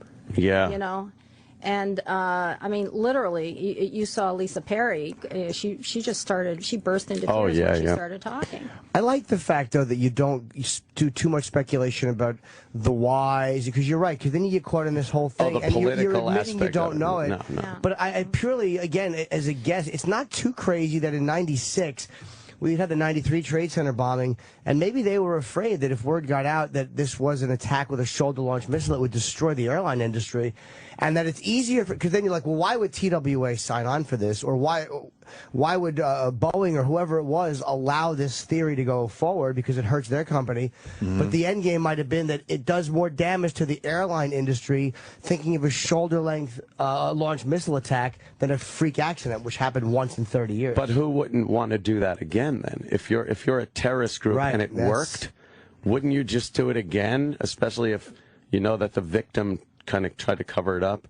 Yeah, I'm sure you would. I mean, know, of course. The other troubling aspect about that, though, is that, you know, not speculating about who or whatever, is the undermining of the investigation while it was underway. I mean, the guys, the investigators who, you know, the guys in our film who handled the wreckage, them talking about the FBI coming in there and altering evidence, hammering on it at night, not letting them do their work or photograph everything. So there was an undermining, a consistent undermining. I mean, David Mayer, who's number 2 at the NTSB right now, he was one of the major culprits in this thing. I mean, this is a guy who changed evidence tags so things would look like they fell in other debris zones, so that it would fly. It would fit better with the official theory. And by the way, people forget. Well, and then of course he distorted the eyewitness accounts to discredit them. And this guy's still there at the NTSB. He got promoted. You know, he was promoted, and as a matter of fact, we just heard something rather troubling, that our petition was sent to his office. Oh boy, that's great. You know, well, we're not going to, believe me, if this petition is not taken seriously, we will take other action. No, I don't doubt it. You two are nudges. You're just going in there and nudge them. You just don't give up, do you? No. Who in your documentary, can you talk about just the position some of the people who now are in your documentary had? Because you do have, another impressive part of it was that you have people that I wouldn't typically associate with, again, conspiracy. Exactly. People that were actively involved with the investigation who legitimately know what they're talking about. Well, I think you know Hank Hughes now. He's the furthest from conspiracy theory. He's a right-wing guy. He's, you know, has guns. You know, he's former cop. You know, we've been to his house. This guy is a straight shooter. You know, what was his position? He was the guy who reconstructed the interior of the whole aircraft. Senior accident investigator. NTSB. One of the most decorated guys at the NTSB. He was one of the top 5 investigators that they had at the time. He was one of only 5 at the NTSB who were multimodal accident investigators, meaning they could investigate any kind of. I mean, this guy is a true expert. And by the way, ironically, the NTSB gave him the Outstanding Performance Award upon his retirement for TWA. Wow. Did you guys get to see the plane in the hangar? Yes. That's amazing. They put that whole thing back together. I just can't. Chunk of it. Well, most of it. It's a big chunk. No, is put no, together. no, It's no. pretty big. No, It's a big chunk. Yeah. It's a big chunk. Well, it's like a big 30, chunk. When you think behind the wings to the front of the wings. Yeah. when you think of where it was, it's amazing they got That's any what I'm of saying. it. It's pretty amazing. Yes, yes, yes. Hey, what kind of criticism are you guys getting from this Oh my documentary? God. Can you get into that a little They're trying bit? to assassinate our character. They're calling Hank a they just put him on the accident because he's a bus accident investigator, and they're short-handed, which is a lie. Oh, wow. This guy was decorated. He all the 90s. He investigated almost every air crash. You're a in the 90s. moron. Huh? You're a I'm moron. I'm a moron. I'm a wingnut. I'm an idiot. right. And I'm an armchair physicist. Armchair physicist. I sit in my armchair. That's pretty nice. Yeah, talk about physics. Yeah, That's a whatever. geeky little title. Yeah. Well, I am a physicist. But, yeah. They want you to go away, huh? They do. Yeah. What's the chemical on the wing that became an issue, and they sent a piece to NASA? PET. Oh, on the wing. Okay, that was a splatter pattern. Yeah. And they didn't. That know wasn't what on they the didn't- wing, that was- well, the center wing tank. tank. It also Yeah, on the some of the center wing seats. tank, It was splattered, and it proved that it was splattered before the tank exploded, which alone refutes their theory. But it was sent to NASA and it tested positive for nitrates, and nitrates could be from urine. It could be from explosive. They didn't check to see which one it came from, and that's what we say in the documentary. I interviewed the guy who didn't do the testing. I said, "Why didn't you do the testing?" And he got real uncomfortable. I said, "Well, I don't know why." Oh God! Yeah, but tell them what he said to you on the phone, though. Oh, yeah. Way before that. Well, about a different investigation he did on some other pieces. I said, "Come on, why didn't you do this test? You should have done this test." He said, "Well, if I did that test, what if I came out differently than I wanted? Well, then I couldn't put the thing to bed." And I said, He actually said that. And I just went silent. I said, Do you tape these conversations? You should have Is something that on your right? phone that tapes all conversations. I cannot answer that question. Oh, okay. I would hope so. It's that splatter pattern thing was really interesting because regardless of even what it was, the fact that it would have had to have exploded, fragment the wing tank fragment, and then coincidentally that splatter would have had to apply itself to all the separate pieces, where then if it's reassembled, it amazingly looked like one splatter. Or you could just determine that it was splattered on before the pieces came apart. Exactly. So when you think that, it refutes the entire thing. Where did that come from? It was post-event. Obviously, that's splatter. A pre-event, yeah. Pre-event. And there's just no explanation. There isn't. And we have a report saying that most likely scenario is this happened before the tank blew up. We have their documentation. Sure. Yeah. So Their own documentation. Yeah, NTSB. Yeah. Which means it's something that you're saying probably the original one blew up outside the aircraft. Exactly. And then some other event happened later where maybe the explosion of the center wing tank happened later on. Right. Which later on, you mean like right after that? Like could have been 4 seconds. Okay. Yeah. Now the bodies. There was an interesting piece about the bodies and the condition some of the bodies were in. People that were kind of seated next to each other, or if it was a center fuel tank explosion, all of the bodies in this area should have looked like this. There would have been a pattern. Right, and they did not. It was a random pattern throughout the aircraft. You had someone destroyed here, a person next to him, perfectly fine. What the medical examiners suggested to us when we interviewed them was what they say is they left their seats before the fire hit the aircraft, which means some force possibly could have blown them out of their it's seats. getting you don't want to Right. Now it's speculation. Well, I just didn't want to upset the family members here by Right. Yeah. But an air crash and the injuries and stuff does seem pretty random.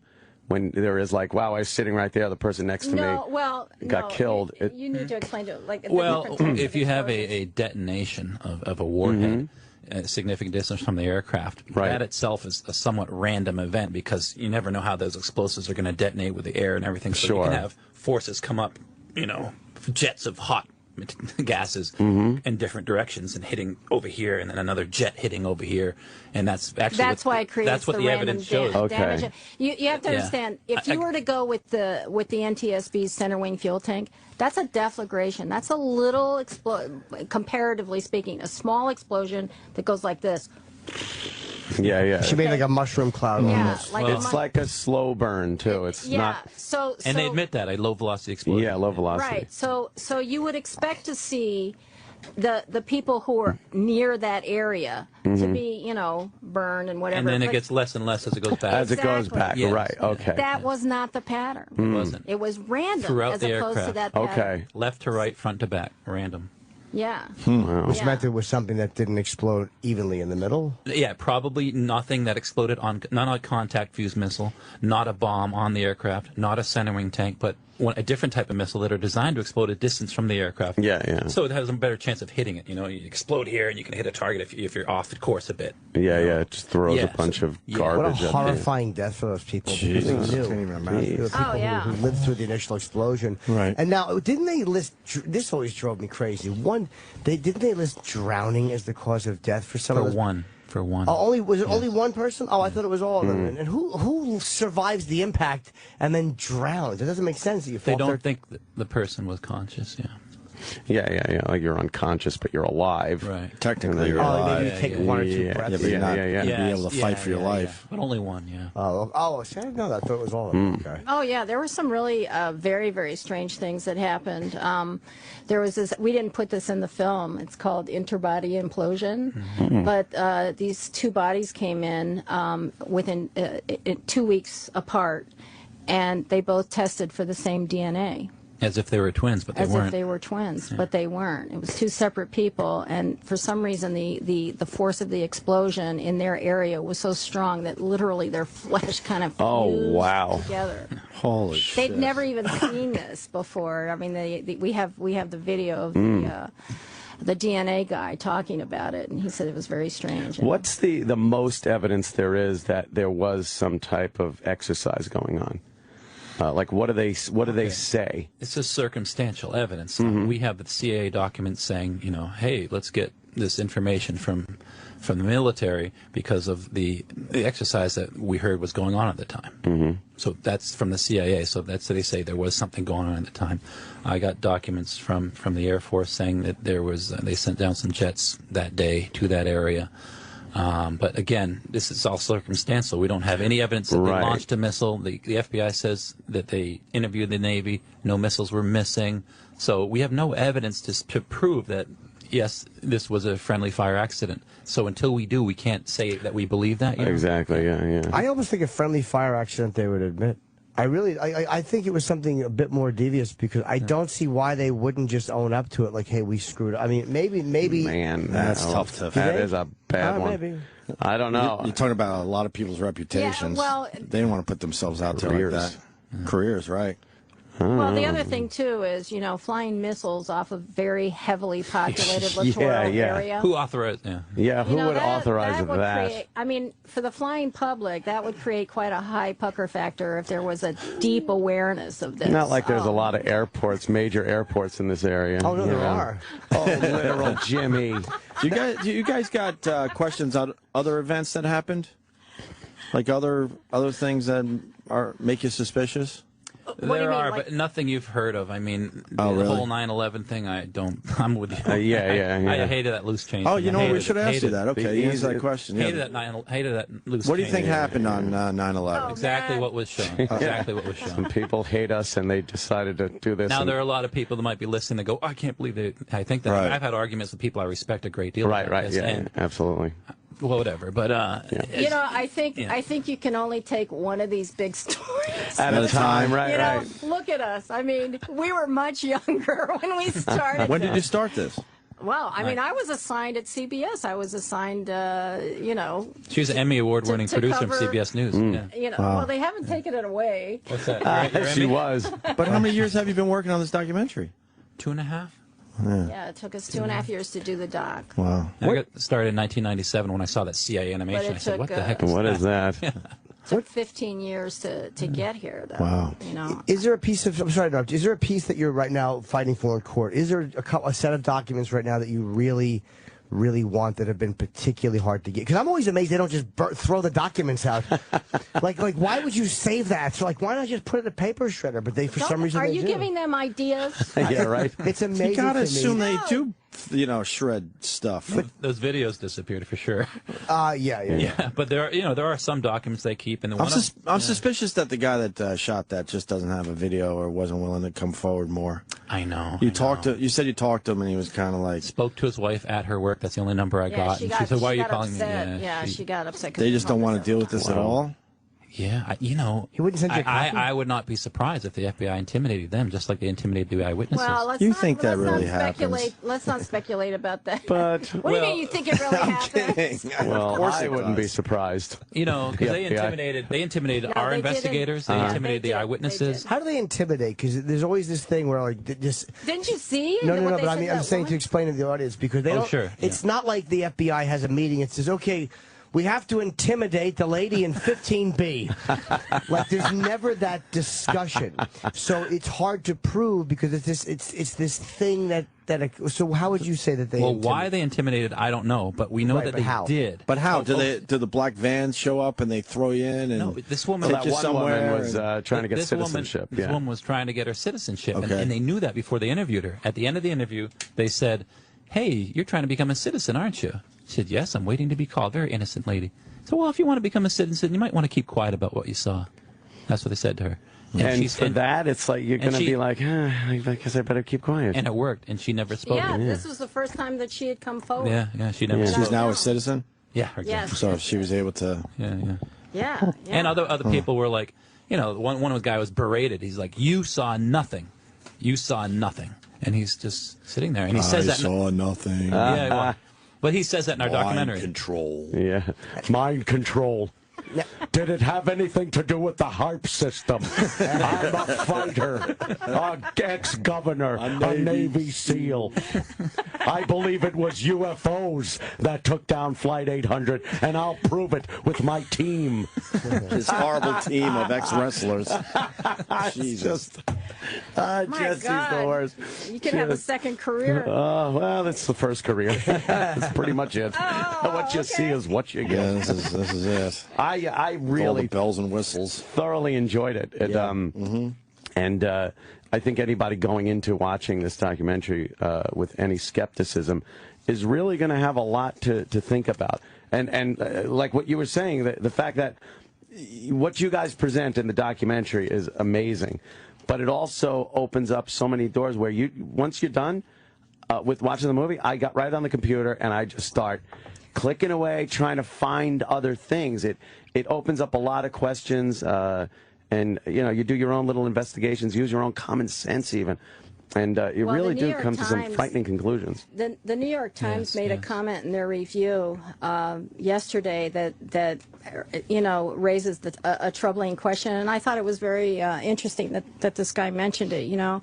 Because we are submitting the petition to reopen the investigation to the same institution that ran the horror show previously, And he wasn't convinced that they're going to actually look at this honestly. Yeah, why would they? It refutes what they... But it is our only legal recourse at this point, so we just had to at least follow that process. Right. So well, let me say when it's on, too, so we can watch it. It's on tonight at 8 o'clock, and it's on Epix. And that's the only reason I watched it was because Epix sent it to me. And I like those guys. So I normally wouldn't even watch it because I'm so anti-conspiracy. And I was like, Jesus Christ, it really... Yeah, people have to understand it's not a wacky conspiracy not at all. movie. This thing is so well done, and the people you speak to are real people. They're connected directly to the investigation, not a friend of some guy that knew some guy. No. Directly. Witnesses that saw this. There's not one fat guy with a bullhorn in the entire investigation. But that's what, to me, made it very credible. They were real citizens, and then some of the people that you have speaking on your behalf or on your side of the issue who know what they're talking about, legitimately know what they're talking about. Again, Loose Change got they grabbed so many random people that they put a title on, and an early news report, which who gives a shit because the news gets things wrong. But you're talking to people that actually were involved with the investigation. That's right. So I recommend it highly. It's great. Tonight, 8 p.m. on Epix. And Epix, I'm sure, will rerun it. But today is the anniversary. Yeah. Right. Epix is EPIX, by the way. Yes. And you can go to their, if you don't get them on your system, on your cable system, you can go to Epix HD, EPIXHD.com. Oh, is it on there too? Sign up, sign up for a the free 2-week free trial. Oh, free 2-week nice. trial, And and then you can get to watch see the it for free. documentary. Nice. That's great. That's a great way to screw Epix, too. Just sign up for the free trial. You have no watch intention it of getting and it. then, Watch this for free. And after you see our movie, whatever. We don't care what you do with Epix. watch it or go. Right. We don't care about We that. don't give a hoot. Yeah, so EpixHD.com or on Epix tonight, but it's really, really well done. Loved it, And yeah. I hope we did it justice because Anthony and I, again, not conspiracy guys. Opie, definitely not a conspiracy guy. And all of us are like, Jesus Christ. No, This really made you think. It makes way sense more than is I what thought it it is. would. You Yeah, don't good have job, to guys. go. You don't have to go way beyond your imagination or common sense when you watch this to believe it. It's right there. It's right there. I appreciate it. Thanks, guys. Right on, Thank guys. you very much. Thank you. Thanks. Bye. Opie and Anthony. This is the Opie and Anthony Show.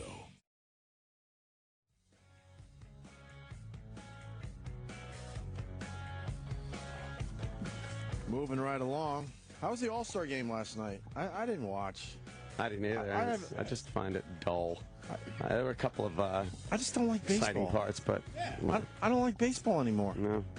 Wow, I just don't like it. I guess there was a big moment with Rivera, though, right? Yeah, that's cool. Yeah, I guess it's his last All-Star game, so Yeah, well, he's they give retiring. him quite the ovation. And they didn't need to bring him in the game, so there's a little controversy. Why is there controversy? They played a pickup game last night. Controversy? Yeah, it's an All-Star game. Well, they thought he should be the closer. Yeah, But there was well, no reason to use him as a closer, so Well, they the said, thing is fuck that- it, let's bring him in and let him pitch the 8th inning, right? Well, yeah, like Jim Leyland had a good reason why, because he said, I guarantee Rivera's going to pitch. His worry was that the National League would come back. They win, and then you don't have to come and up. there's no bottom of the there's ninth, no bottom of and the then ninth. Rivera doesn't get to pitch. Right. You know, so he's like, I'm going to put him in the 8th all so right. that he's guaranteed to pitch. All right, Who's so there you objecting? go. But who's objecting? People that don't think about it logically and say, there was a chance that it's he an might All-Star not be able to game. pitch. You want him to come out. Yeah, you like know. obviously you would like for him to save the game, but there's a chance that he might not be able to, and you'd rather get him in the game. Yeah. And they still do the home field advantage to the team that wins. That is the dumbest fucking sports I know. thing. No, well, it makes. But there's players playing that know already that they don't even have a fucking shot at making it to the World Series. So why would they fucking care? It is the dumbest thing they've They're not ever gonna come up dive. with in sports, I think. They're not diving for a catch at that point. No, no one wants to get hurt. You're not even. No. You're protecting your players. They're protecting themselves out there. It's I don't understand why that went through. Cano got hit in the first. Cano got nailed. Yeah.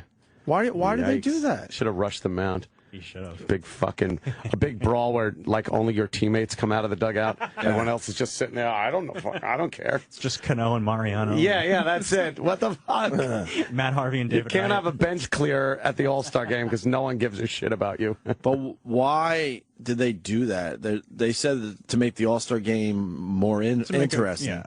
So how about you fucking put some money on it or something? Yeah, I don't necessarily agree. But to play the game for home field advantage I for think the team with for the the best World record should have Series. home field advantage. Of course.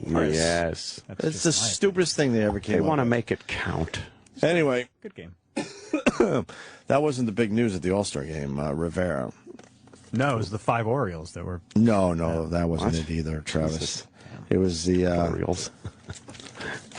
And I say this. Gonna have to take that hat off.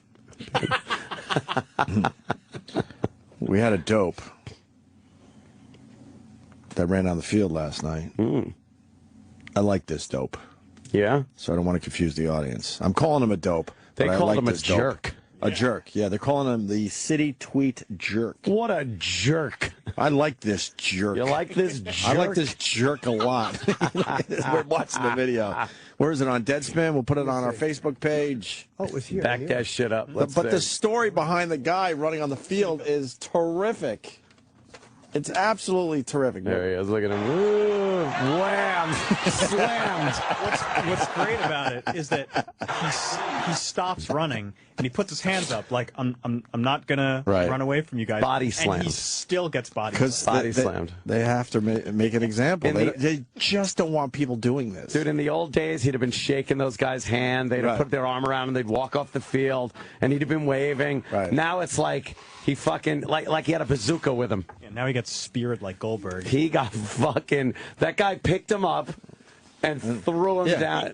And all that guy has to say, look, we didn't know it was a terrorist. It might have been a terrorist threat. Terrorist. We can't fucking assume this is okay.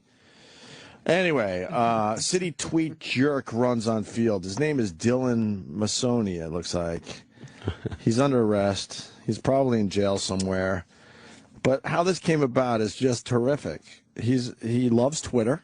A Twitter-loving twit ran on the... Oh, they had to write that. A Twitter-loving twit ran on the field at the All-Star game at Citi Field last night after saying he would do so if 1,000 people retweeted his message and an online mob egged him on. How many followers did he have before this? I don't know how many he had before, but now he's got about 5,500. Oh, all right. So he probably got a lot of those last night. Yeah, well, he got over 3,000 retweets. Right. So he goes, hey, man, I'm sitting here at the All-Star game, and if 1,000 people retweet this, I'm running on the field. So, of course, people are going to jump on that one. Yeah. Dylan, he's 18, posted on Twitter at about 8 p.m. Okay, 1,000 RTs, and I'll run across the field. After getting the 1,000th retweet in which Twitter users repeated his message, Masoni ran onto the field in the 5th inning. LMAO, this is going to be terrible, he tweeted before he was tackled by security. It's going to be terrible. Who's mad at this stuff? Come on. Who's outraged? Nobody. No one? Reverend Al. I am outraged. So he's outraged. Before the stunt, the teen sent out a picture of a text from his mother. And now his mom is reading his Twitter going, holy fuck, what are you doing? And so he sent out a picture of the text conversation. The mom said, it's not funny. That's a serious thing, and you could get arrested, if not worse. Please don't be ridiculous. Oh, boy. And then Masoni... Don't be ridiculous. Right. Masoni later tweeted, pray for me because my mom's going to kill me. This dumb kid is what he is. He rolls He's his just right. a dope. He'll be charged with interfering with a professional sporting event. Doesn't even sound real. Well, they don't really. There's not a real huge charge there. What they do is they throw you in jail for a day, maybe a day tops, and then you're banned from Citi Field. I don't know. How do they know? That's I've always wondered that. Facial recognition stuff at the gate. Right, just fucking grow a mustache. He's great because he went through with it. Like he said, I'm going to do this. I know, and he did it. That's why I love this jerk. Because when you're sitting there, especially if you got the good seats. And he didn't even have good seats. No, you had to walk down. Yeah. You could just sit there, and don't you look and go like, I could jump right down there and just run around like an idiot. We've had this conversation. I wonder what would happen. Get fucking body slammed. We were in L.A. doing a broadcast, me and you, and I went to a Bill Maher taping when it was like, I don't know. Oh, yeah. Maybe, was he on Comedy Central for a while? I'm trying to remember where he was. Okay. I think it was when he was on Comedy Central. That's where that politically incorrect started. Yeah, okay. It's been so many years. I'm trying to remember. And it goes to your point. I was sitting in the audience, and I'm like, just do it. Just fucking do it. Tackle Bill Maher. Just tackle him. The nose. But I think a lot of us think this shit, right? Yeah. You're like, oh, fuck. I always think those weird things. Fuck, I think I could make it to the stage. You don't do them, but you think them. Yeah. Right? Yeah. Am I the only one? I want to tackle Travis. If I remember having an inner dialogue with myself, I'm like, just do it. Just go and tackle Bill Maher and see what happens. Yeah. This kid did it, though. He had that same fucking feeling, and he said, fuck it, I'm going to do it. I'm going to do this. Now everyone's talking about him. Yep. Yeah, I love this jerk. The star. Hey, did Bobo and Seinfeld have fun together? All right. He was supposed to. Oh, yeah, let's get a all-star update from Bobo, because he was hanging out with Seinfeld there, wasn't he? No. I'm sure. What? You brought it up, Jimmy. Didn't Colin, Jimmy, you brought it up. What are you Didn't talking Colin about? get him tickets? No. Not What? He to brought, talk. Jimmy brought it Oh, up. it'll not to speak of. It'll just be more nonsense. Well, more of his dreck. He's awake. You brought He it was up. trying to get free tickets right up to last minute. Why didn't you go to FanFest? He asked you to go. Why could I? Why should you? Let's see how the all-star You game and Mr. was Maluna cunt. with Bobo. Jimmy wants this. No, I really don't. Jimmy you wants brought it this up. badly. You I was did just bring joking. it up. No, you weren't joking. We know when you're joking. I want to be on. I want to be on the show. I want to talk about the All-Star game. Right. What, Jimmy? I don't care about the All-Star game either. He just went on and on Twitter about. Even the home run derby is kind of fucking boring after 5 minutes. No one can deal with that. No, it's dumb. Hey, It used to be another cool. one. When it first hit, it's like, It wow, did. this is a cool concept. And I don't know what happened because it's never changed, you know? Like, Right. like it I don't know what was else fun they to could watch do. at some point. I'll tell you what changed. Fucking, you can go on Live Leak and watch a beheading. No, all of we a don't sudden, wanna do fucking that. 50 roided up jizz bags hitting a ball over a fence that's soft pitched by Marty Stottlemyre. No one cares Things about that are available online. What? Worse. Yeah, you do really bring up a good point, though. There are a lot of things to watch. There are a lot of things to watch online that are amazing, Absolutely. so it's like, well, you know, Kids say the darndest things. You want to see what they do when you. Whoa. That was a child porn joke. I just couldn't commit to it. Hey, Bobo. Yeah. Jimmy wanted us to call you today. No, I did not. Yes, you did. How was the All-Star game, sir? I wasn't even at the game. I watched it at McFadden's next door. Thank you for your time. That should be the entire call. Bar next door to the ballpark. all right. Oh, you got close, You though. went by there? Why would you go by there if you didn't have a ticket? Why wouldn't you just stay home? No, I was holding a table for a few friends of mine. Doesn't answer the question. Answer the question. If you didn't get a ticket to the All-Star game, unfortunately, because I know how badly you wanted to go, why didn't you just stay home? No, I just thought it would be just to be close to it. Close to it. Who does that? Is it Deal with the traffic Yeah, afterwards? yeah, you're now in all-star fucking traffic Well, I to take see the it on bus. TV. Well, he takes. Bobo, do you take the bus or do you take a. What do you do? Train. No, I took a train from the ballpark. I didn't deal with traffic. Yeah, for him, this. But you dealt with a crowded miserable train. train. He doesn't care. He's the same no matter where he The is. seven train. Wait, Jimmy has a concept there. What do you mean he's the same? Meaning, it doesn't matter to him if he's standing in a fucking field alone, Right. or if he's on a fucking boxcar to Auschwitz. He's the same guy. Exactly. You don't think he gets annoyed at like delays? No. No. He literally just looks at the clock. Oh, the one hand is longer. When's this train coming? For a very long time, I hated having Bobo on this radio show, I'll be honest with you. Yes, me But now too. knowing that it bothers Jimmy Oh, is the it's only it's reason terrible. that I say we do this. Well, I mean, Bobo, what what do you think of the All-Star game? Well, I thought it was kind of a close game.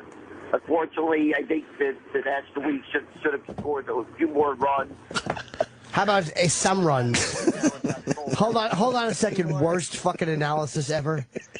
They should have scored. The score was 3-0 American League. What do you think?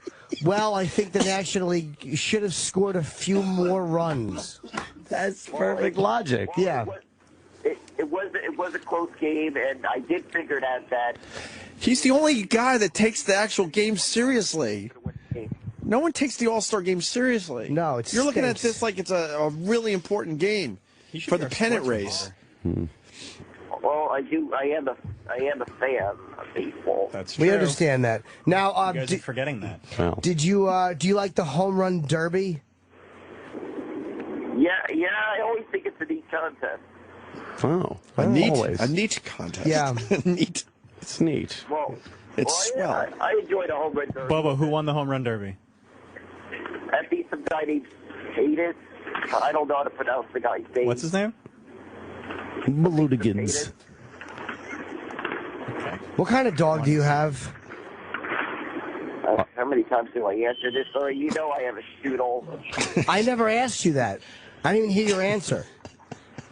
I got a Strudel. Jimmy is so aggressive. Schnoodle. Schnoodle. What's the schnoodle's name? Mr. Balloon again. Are you on a train right now? Yeah, I was just on my way to. He's got one dick in his ass and one by his face.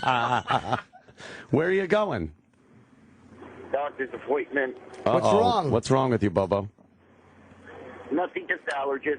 Hey, can you shout something on the? Wait, he's on a train or a plane? Do you have cum? I mean, a bus. I meant to say. On a bus. Okay. Oh, bus. Stop! I gotta go take a shit. Wait, no. Could you yell something on the bus? Yeah, I did. All right. No, could you yell, "Thank God George Zimmerman was found innocent"? No, don't yell that. No. No, Don't get him beat up. No, you'll get beat up. What he was yelling was funny, though. Could you yell that again? It was funny what he said. Okay. Now let me off this bus. I gotta take a shit. He just did that without prompting. Sorry, I didn't pick up on that. I'm an idiot. I didn't hear that either. Yeah, I didn't. He knows. Shit. Did they stop the bus? Oh, now it came. Now it is right there, about to get off.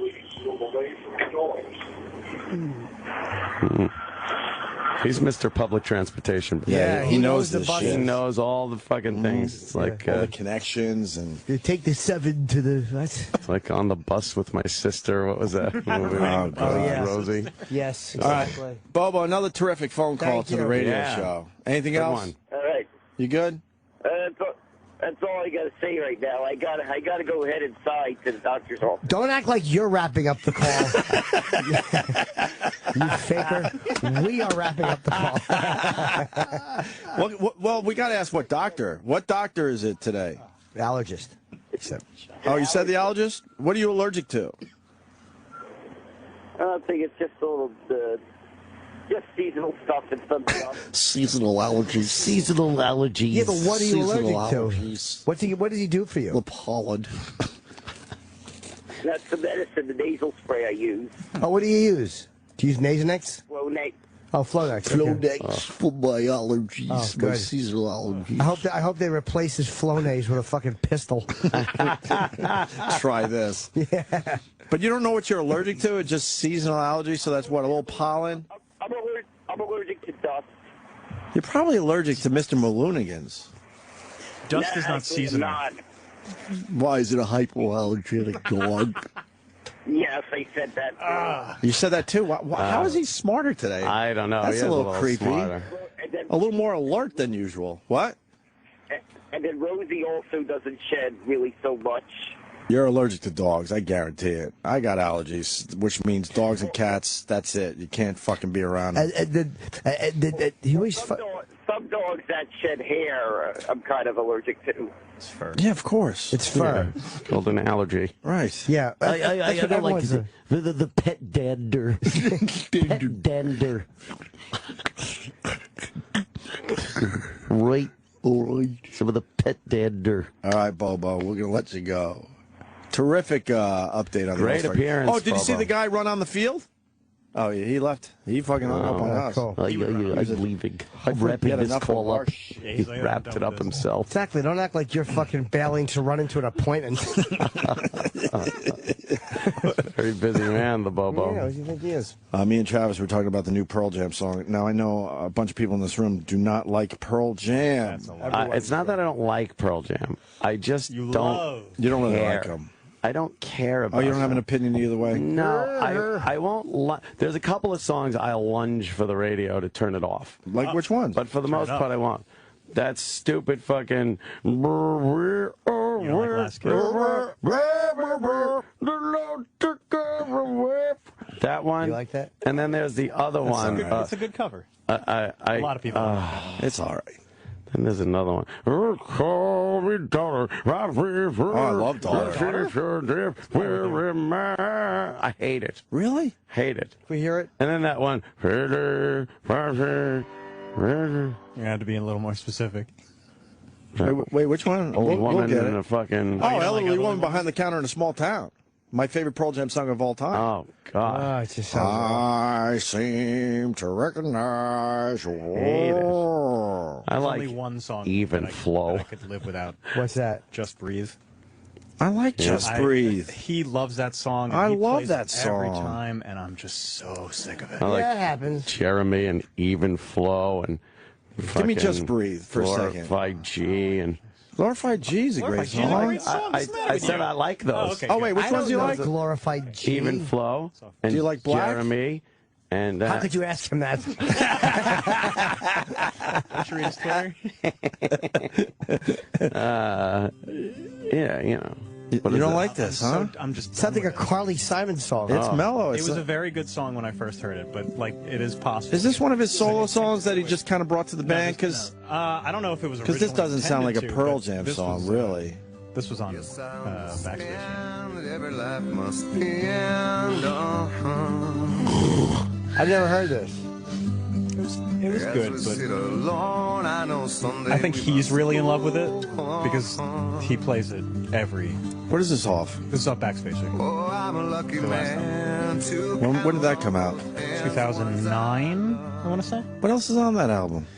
The Fixer, Got Some. Those were the two singles. I like this song a lot, actually. I did. I liked it when it first came out, but now I just don't want to. I don't want to hear it. And he plays it at every concert. Almost, yeah. Have you met him? No. I'd love to. Oh, would you suck his cock? If he asked. If he. I'd like to meet Eddie vedder too. Yeah, that'd be great. I've become a big Pearl Jam fan the last few years, even more so than I used to be. I listen to that Pearl Jam channel ad nauseum. My wife fucking hates this. This is actually a great song. Every time we're in the car, I try to throw that on. Yeah, I get my time with it, but she's like, "What the fuck?" She's sick of Pearl Jam. Yeah, oh yeah. I listen a lot. And you're hearing pretty much the same concert over and over again. It really just... Oh, the channel, yeah. Yeah, but it's... fuck, I love it. Anyway, so they got a new song out, and I was listening to Pearl Jam channel, and I was thinking of Travis, because I'm like, I know he's gonna have a lot to say about the new song. I was ready and waiting. And is this going to be a new album? Yeah. In the fall? October 19th, I want to say. Right. What's the song called? Mind Your Manners. Ooh. It's very good. Ooh. I told Travis I didn't like it. I love it. How about Mind Your P's and Q's? I think that was the original Mind Your title. Manners. I didn't like it. It's one of those fast Pearl Jam songs. The new one. Oh, boy. Come on, Eric. Why would he say hang on? Because I don't have the song. I didn't know. Oh! Holy shit. Well, we're heading in this direction, don't you think? Damn. Don't you think? But I don't like Pearl Jam, so how would I know the new songs? Why don't you like Pearl Jam? Because it's just boring. I thought you liked all jam. Exactly. Oh, no. What do you say? If you're going to fight back, at least turn your mic on. Yeah, What'd you say? I was looking for the song. Oh. Shut up, you aren't. I have it. I if you want was. to. I have Liar. it here, too. If you Okay, yeah. I know, but Travis had it before you. I did. That's true. All right, Travis, go ahead. Why don't you play your new Pearl Jam song? Yeah. It's called Mind Your Manners.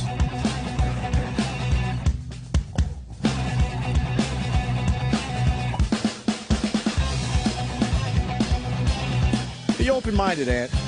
Please. I am. Okay. So I'm not sure I like it.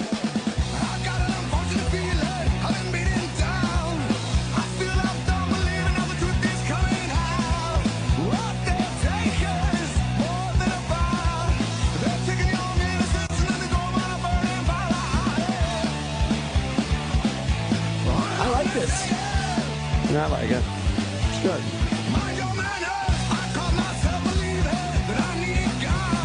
It sounds like someone. I can't figure it out. It sounds like, what's the group with Serge? System of a Down? Yeah. Oh, System of a Down. Definitely.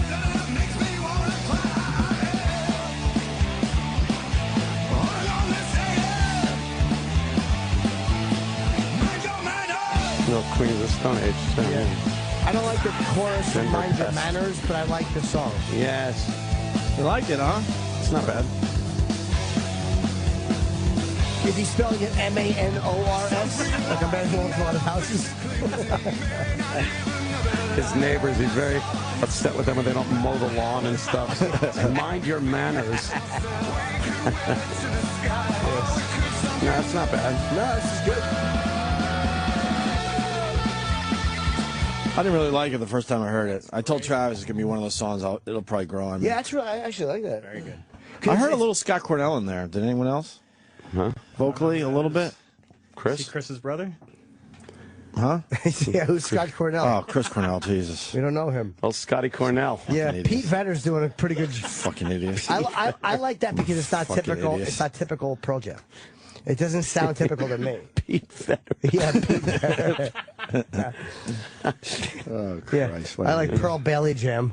I think I had Scott. What's Stapp? Yeah, on the brain Oh, today right, because yeah. of Creed. Yeah. I fucked it all up. Maybe because you're looking at these tissues. Did you like Creed, Travis? No, we've done they this had before. I can't get behind They had a Creed. never done this they had a break. Pearl Jam sound to them. good for There was a them. whole bunch of bands that came out at the same No. time that all sort of sounded like Pearl Jam. You and I agree on a lot of music, and that's one that we just don't I'm not see saying eye to like eye. I'm going to go to No, a Creed you're concert. like, Yeah, you you're- would. Yeah, you're Ah, Creed fan you number fucking one. assholes. Yeah. You were thinking about how cool it would be to be in that boat with them when they were in that video. Just fishing.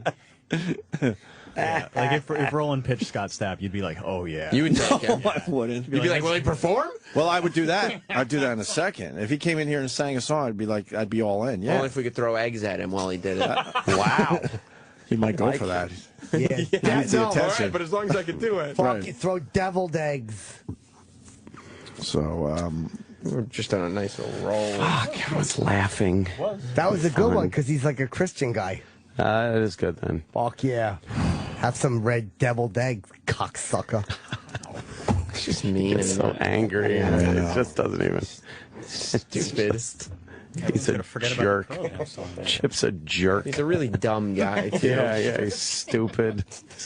Jerk. A stupid jerk is what he is. Chip, would you run on the baseball field? I fucking take my moped out there, my motorcycle. Moped. My fucking dirt bike. The wheelies all over the fucking field. Wheelies. A dirt bike. Yeah, it's some fucking pussy. Girls love dirt bikes. Fuck Yeah, yeah. yeah. Yeah. Pop a fucking wheelie on the pitcher's mound. Worked for Kelly Leak. that's right. Whatevs. Whatevs. Chip doesn't know who you're talking about. No, and he can't even play along. No. Stupid Chip's a dumb jerk. Yeah, right. You too. Oh, well. Where did Pearl Jam play last night? London, Ontario. Yeah, I saw on Twitter someone was just, it's the Pearl Jam that? Twitter Yeah. account saying what songs they were playing. I That's thought that the was first kind of time they've cool. done that, yeah. Oh, it is, huh? Yeah. They played a little Clash. Yeah, they apparently they did London Calling. I haven't heard it yet. London Killer. The one thing I'm sick of on the Pearl Jam channel, a lot of Who covers. They love Who. I know, but why Eddie not? Vedder loves But the there's a Who. million cool songs I would love to hear Eddie Vedder sing. Yeah, but you he know what? always goes to the same Who songs. What? Whose songs does he cover? They've done Bob O'Reilly. Love Rain or Me. Rain or me. They've What? Which ones? Behind Blue Eyes? Never. They've done that. I don't think so. That's my. I'm your wicked Uncle Ernie. Feel a beat. Feel a beat. I think The Real Me. Oh, that sounds like one he would do. Oh, he did Let My Love Open the Door. Oh. I would. They picked their Which is a covers Pete very Townsend song, right? well. Yeah. Let me love open the door. You know what that means. Uh-huh. You want to get that The cock in the door pussy. is the asshole. Oh, you're going asshole. Well, it's Pete. Oh, good point. It was just research. Yeah. That's. He was just doing research. Yeah. I guess you give him a pass if he wrote "Who Won't Get Fooled Again." Yeah. All right, it's research. Fuck it. Tommy, can you hear me? They do anything off of Tommy? No. Quadrophenia? They do Love, Rain or Me. Quadrophenia. They do Bob O'Reilly. Bob O'Reilly is a The big Real one they Me. like. Punk He Beats likes Godfather? They do that one? They love The the Who's like his favorite band. which is fine, but I would love, if you're gonna fucking play some old classics. See him cover some Creed, right? Yeah, man. That's Some of the Creed good covers. stuff. There's his arms wide open. Arms wide open. Wait a minute, sounds like the song. Arms wide open. You know what I've learned on the show that none of us could be as cool as Sam Roberts. No. Well. He has no guilty pleasures. Are you He kidding never me? puts himself out there and He likes and wrestling admits something toys. that is There it obviously is. going to be awkward. You bust my balls for awkward shit that I like every Like what? single show. Like what? Like what? Wrestling, Yeah, pop but that- music, wrestling. socks. Oh yeah, socks. I mean, Can I talk Let me about socks see. for a second? Yeah. What fucking your tan shoes? Look, could you show those fucking? Those are stockings. Oh my God. He wants to be like George Bush, the older Bush now. His whole Yes. thing is socks. Did Yeah. you see that? Oh, They really? wheeled him out in a wheelchair, at the White House because he was doing something with Obama, and like they're like, and look at his socks. His hobby now is putting on different colored socks. He had his finger on the button. That's what happens. Now it's socks. That's what happens to our lives. It's Eventually, terrible. you're going to be into socks. Look at him. Yes. And he's hoping everyone asks him about his socks. No, Yes. that's the hobby of whoever dresses him. Oh, God. Let me see the picture. Sam has the same hobby. Look as a at senile those old man. socks. Yes, except it sounds like socks and the things that go in his mouth. It's, he's being wheeled in a wheelchair, and he's got his socks. That's his big thing That's now. a presidential joke. He's wearing Is it? He has red You socks. think he lost a bet? Like, no, they're probably laughing again, like, oh, you crazy nut, you got red socks on for the picture. Like, that's the level of responsibility these men live with. Right. That's a wild, that's like us walking down the hall with our dicks out and a picture being taken. Good point. Yeah, you might have a point there. Those are Where's Waldo socks. Yeah, yeah. Why is he doing They're that? Wicked Witch under the house socks. Socks are cool right now. I didn't know he was all about the socks. Oh yeah, he's I had no crazy idea. all about socks. That Marine is a cool picture. Huh? You think that Marine likes that picture? Yeah, he has to. Of course he does. Pushing in a wheelchair. Imagine if he would have just started taking the wheelchair and reeling real fast down the hall and going vroom, vroom, vroom. Well, you think he'd get in trouble? Oh my Yeah. God! Look at this Holy picture. shit. Why would he allow that? Who is that chick? It looks like a Texans cheerleader. Oh, yes, from the Texans. And he has red, white, and blue socks on. I didn't notice Mr. Bush's socks, Jimmy. She's wearing like fucking Holy little hot fuck. pants, big red go-go boots. With big heels. A little white fucking bra-type top. And She's she gave, very tall. Who's giving the rose? Is Bush giving the rose to her or? Yeah, I assume so. Wow, wait. Good Yeah, for but he's him. got it right by his zipper, so she has to reach down and grab his dick. Yeah. Do it with your mouth. Yeah.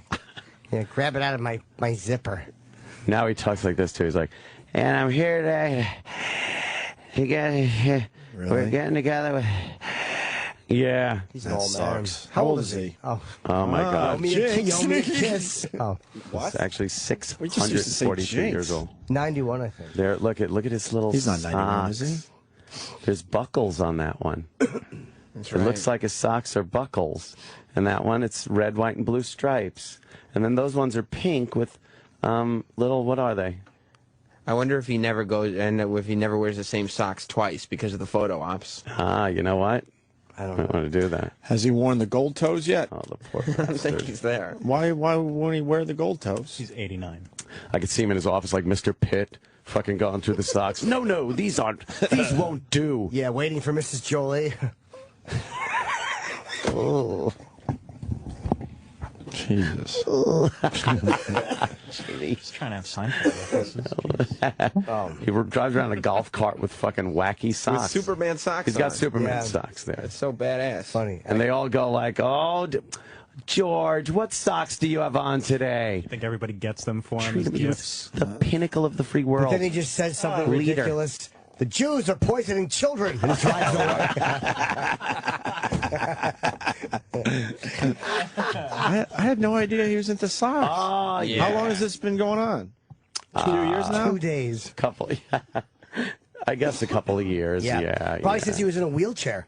And then his socks are now fucking 'cause highlighted. people kind of see his socks. You've never now. noticed that he was walking around. That's true. But ever since he was permanently sitting down, they probably like, yeah, make my his socks look God. cheery. Superman I socks. hate socks. I like a good I sock. hate decorative socks. Oh, do I Gotta be love down. a good dress sock? No, they don't breathe. And a No, good- not and a no, good not the pink one. thin. A good pink sock. You love when a nice fucking a non-white penis is being pulled out of your ass, and that fucking Pink sock. that mushroom cap pulls your asshole with Oh my God. your fucking asshole droops. It's like putting your fist in a jelly jar and pulling it out. Oh my God! You're terrible. Dress socks suck. I don't like the thin dress socks that you wear like to weddings and stuff. They come with the suit Of course kind you of a don't, thing. 'cause they don't imply happiness. Yes, exactly. Fuck that. No, I like the. I like a good dress sock that has a little more thickness to it, but it's very silky. Pulls on nice and easy. Yeah. I don't like a sock you got to struggle with. Do you like a crew sock where the fucking top gets all loose? I hate that. I hate that's the that. They worst. just fall down. Crew I socks hate eat that. ass. I don't like socks you have to bunch up before you can put them on. I like a sock you can grab right by the top, slide it up over your foot. Nice and silky smooth. This is something Andy Rooney would have talked about. Yeah. Socks. Yeah. Yeah. Ever wonder? Yeah. You ever want to put on comfortable socks before going on a racist website and making yourself angry? You ever put on dress socks when twittering unpopular opinions after 1950?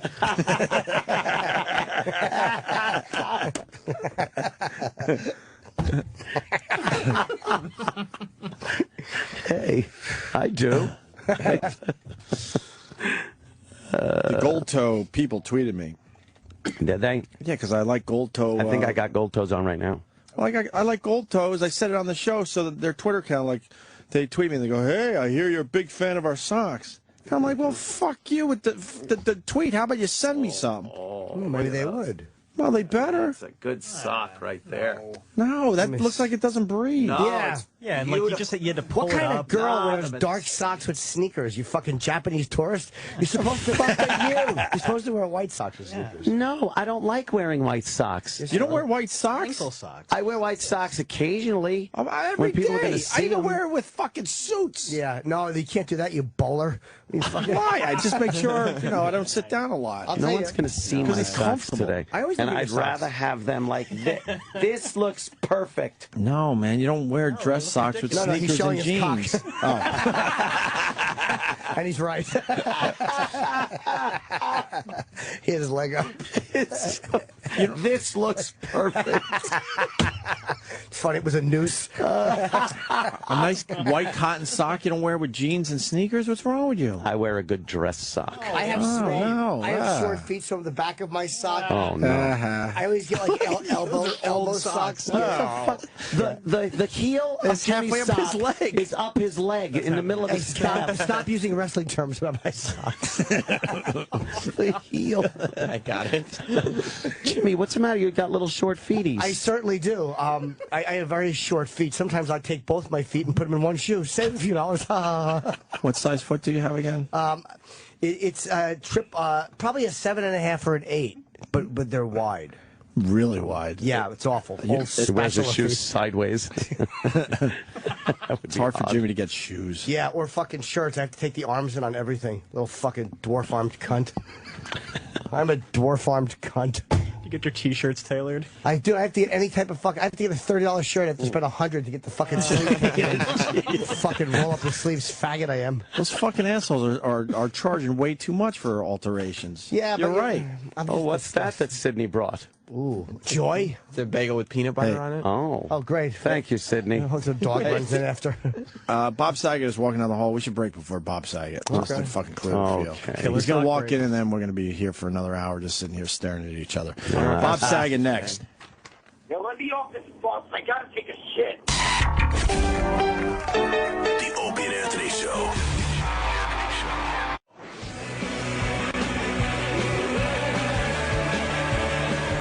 Yay, Bob Saget is here. Yay, I'm here with my friends, and I'm Yes. not calling from the West Coast, I know, which is right? such a pleasure. And you're a real friend. I actually am. We hung out. We did the tour, the virus tour. We like each other. We even went to dinner when I had We someone have gone die. to dinner, Mr. Saget. I had a woman at the time. I'm not going to lie to you. I brag about that one. I liked that. We were on a patio of a restaurant. It was nice. casual. It was nice. We both had consensual people. Yeah. They didn't say no yellow tape over their mouths or orifices. That's one I do brag about. You Yeah. know who I went to dinner with once? We can go again. Bob Saget. I've never had at dinner with Bob. Bob's No, awesome. but we love. But you did. That's our famous story. Is you were asking me one night, Jim. helping hand. Yeah, I need. You know what I'm talking about. I need a hand job, and you know what I'm talking about. You know. I'm saying it, and then I went, "This is Saget." Oh, dude, I thought you were a hooker. I had coming over. I sent him the wrong text. Oh, really? Yeah. It was to a girl who used to jerk me off for hilarious. money, and I sent it to Bob by mistake. we was like so good to see him here. I was like, let's talk to each other. So I was That's right up great. next to hooker jerk off. And then we saw each other in Montreal because I hosted this thing. Yes. And Jim kicked ass at it, this comedy festival There's thing. a live thing up there, yeah. Live thing. And then my intro was, I told that story. My intro to Jim was I got to say that he thought I was a hooker that was going to jerk him off. Nice. And now here he is. And then I wouldn't shake his hand. I was That's scared funny. to shake him. I don't blame you. The one thing about going to dinner with Bob Saget, and especially eating outside while people are walking by, you realize how fucking famous Bob Saget is. He's not going to say anything to that comment, but you are you are so recognizable out Like there. Big Bird. I'm like a freaking combination of Anthony Weiner and Big Bird. It doesn't help that you're as tall as you are. Right. Because you can't just exhausting. Like melt into a crowd. I can't wait till I get a disease that gives me a real bad humpback. So I'll just crone over and people. Do you like it? I like. Are there times you don't like it? I guess is the real question. The truth of it is, I was just talking to somebody about this. I actually wake up pretty happy in the morning. I'm not a negative person. It takes the day to kind of beat me down. It takes to find out, oh, that happened, or just turn on the news, or find out that that person doesn't want to talk to me, or that girl's not interested, or my mom won't, have sex with me again. What? Hello? Do you have a 7-second delay? I never had sex with my mom. We don't need that here. I'm just saying, guys, I never had sex with my mom. Fair enough. We all have. Yeah, that's why we're not piping. I was wondering why that number machine from the deli was in her bedroom. So yeah, I'm pretty nice to people normally when they come up. I like it, but it's weird because the guy will come over and go, "Here's my daughter," and I think he's like giving her to me, like a sultan, and he's like, "No, she loves you on that Full House. We watch it all the time." You were just saying it. I said that I see you every night. Because they switch from cartoons to Full House when I'm trying to put my kid to bed. So then I'm like, oh yeah, I got to go on demand and get a show for him. But I'm trying to get him into Full House. I'm like, fuck it, check this shit out. I don't remember a lot of it. I mean, they put me in like a Barney suit. They would put me into, I had a cardigan sweater. I can't. The wardrobe alone, I don't remember. It's like my cells rejected it. You were the perpetual goodie guy on that show. I was a hugger, and it was patterned by the guys. The guys that produced it are really good guys. It was Jeff Franklin, Miller. It was Richie Cunningham. Stamos was Fonzie. Right. And Dave Coulier was Potsy or Ralph Mouth. I don't Probably know. A combo of the two. Yeah, I guess the Michelle character. I don't know what Tom Bosley. I don't know. Do you sit down and watch the show ever? No, only when I'm masturbating or have diarrhea. Hopefully at the same time. I love masturbating with diarrhea. There's a little sweater. Oh my God. That picture was where did that picture travel? What year was that show? 87 to 95, I think, something like that. 8 years. You would have been great on that show, Jim. I think so too. I wish you would have been on it. Yeah. I would have been so. I mean, it was really fun having John and Dave there. I've actually obviously been friends with them a long time, so we did a lot of fucked up stuff. I'm writing a book that comes out next year, and I'm talking about stuff I probably shouldn't talk about that we did. Oh, but that's what people want to read. That is. Yeah. But it's not like we did anything bad. It was just like, oh, the whipped cream cans were for the birthday cake, but there was still some residue of the fumes in them. Sure. So let's go in the prop room, before the birthday scene. Nothing special. Nothing bad. Not like we killed an animal or... Right. No roofies to the twins? No, it didn't happen. Don't bring up the twins. He's very protective. I think we learned that last time. We were feeling him out, and he was and my own kids. You don't do your kids on here, right? No, they're civilians. How old are they? How old are they now, the Olsen twins? Yeah, 27, because my oldest daughter's 26. That's hilarious. So they're 54. Yes, I just do math so quick. That is amazing. And it feels like yesterday we had the countdown. I was just thinking that. They knew about the countdown. When they were 18. Everybody, Everyone knew about the countdown? Yeah. I mean, they're fairly savvy. They're like, when's that countdown over? We're counting down to when they were legal. What's wrong with that, Bob Saget? Time flies. Now they're 27. I can't believe. I just walk around this building, what's in these halls, that trainees are younger than interns now. There's 2 levels now that get you to the point where you're a problem for the guy that works there. Yeah. Have you seen our interns? There's one right there. She seemed very attractive. The lovely Sydney is just walking very down nice. the hall. Very wearing nice. a lovely little sundress. Today. Sundress. Any restraining orders yet? A little sundress. No, I actually invited them over to my house for a party at the beginning of the summer. They came to a party, which was a lot of fun. But Is there a crime scene tape around there? No, there's nothing going on. Do you have any? Well, you got all those robots and stuff. Cool shit. All kinds of cool shit. We were just talking about old shows with the interns. Do you guys remember Full House? Did you watch Full House? Huh? Oh, so you know Bob. Yeah. Are you starstruck today? I think it's more creeped. I think people are more creeped now. Oh my God, they're more creeped. Yeah, right. Because it's like, he doesn't seem like the guy that was the dad now. Yeah. It's like the guy that was the dad and all sweet. Is just like talking kind of weird and what happened to him? Toned, He sounds bitter. Sounds more like, I don't know, Lou Rawls when he talks. You'll never find. So you watched? You girls watched Full House? A little bit? Yeah, I enjoyed more your Comedy Central roast, though, recently. thank you. I did. I loved that. Okay. That's nice. That was very my fun. friends. Wow. It's the only roast I've ever done on Comedy Central, thanks to fucking Bob. I wanted you. That's the only reason I got it. One of the few people that got to actually have my friends. I mean, they actually were my friends. It was Norm Macdonald. I guess you don't want to brag all these people. Gilbert. I saw Gilbert last night. He makes me laugh so hard. Yeah. And they're doing. Who are they doing this year? James Franco. I think that's a cool idea. Oh, it is. And I'm hearing that they're just going to maybe have his friends, which means it might be a smarter roast. Oh, that'll probably be crazy, yeah. Well, Seth Rogen will be there then. I'm sure. They're close friends. Wow, Sydney's got a beautiful little sundress on today. Yeah. It is a lot. What happens? Is there anything legal that you can do? Any kind of action against them just for liking your dress? I know, right? Probably. Yeah. There would be something in some office where I'd be like, "That's a lovely dress." We're kind of safe because the mics are on. HR would come in and the mics are the only deterrent. Yeah, here, if we said commented on her dress, that means if we said the same thing with the mics off, we'd have a problem. I see. Yeah. I do have the Forever 21 site up on your computer. Yes, right there. Forever 21. You're just trying to figure out what different looks would look Yes, right of now. course. I love that you know that. We should have too. dressed Forever the, 20. we should have dressed the intern day. I've been in a lot of Forever 21. Yes. His favorite store is 10 years till they're 21. At your house, do you have like color forms of all the girls that work here? You have to. You have to It's have going to be rainy today. Let me put the umbrella hat. Legos, color forms. Right. Yeah. A lot of toys. And has a couple stories. He's got a couple stories. All legal stories. You know, girls go into Forever 21 that aren't 21. But you can't go that far over 21. You could probably get to 24 and still go there. Yeah, but you're talking about the girls that went there with you that were 18. No, But 40-year-old women shop in Forever 21. They're just small people. They're midgets. They're midgets. Do you see people in there where you're just like, oh boy, what are you doing? Oh, yeah. Yeah. You feel a little bad, but. Do you say something to them? Oh, no. People do what they want to do. I mean, I'm sure I look like an idiot sometimes, but no one says anything to me. I don't think so. How could you look like an idiot? They shush you. That's true, and I shush them back, right? Yeah.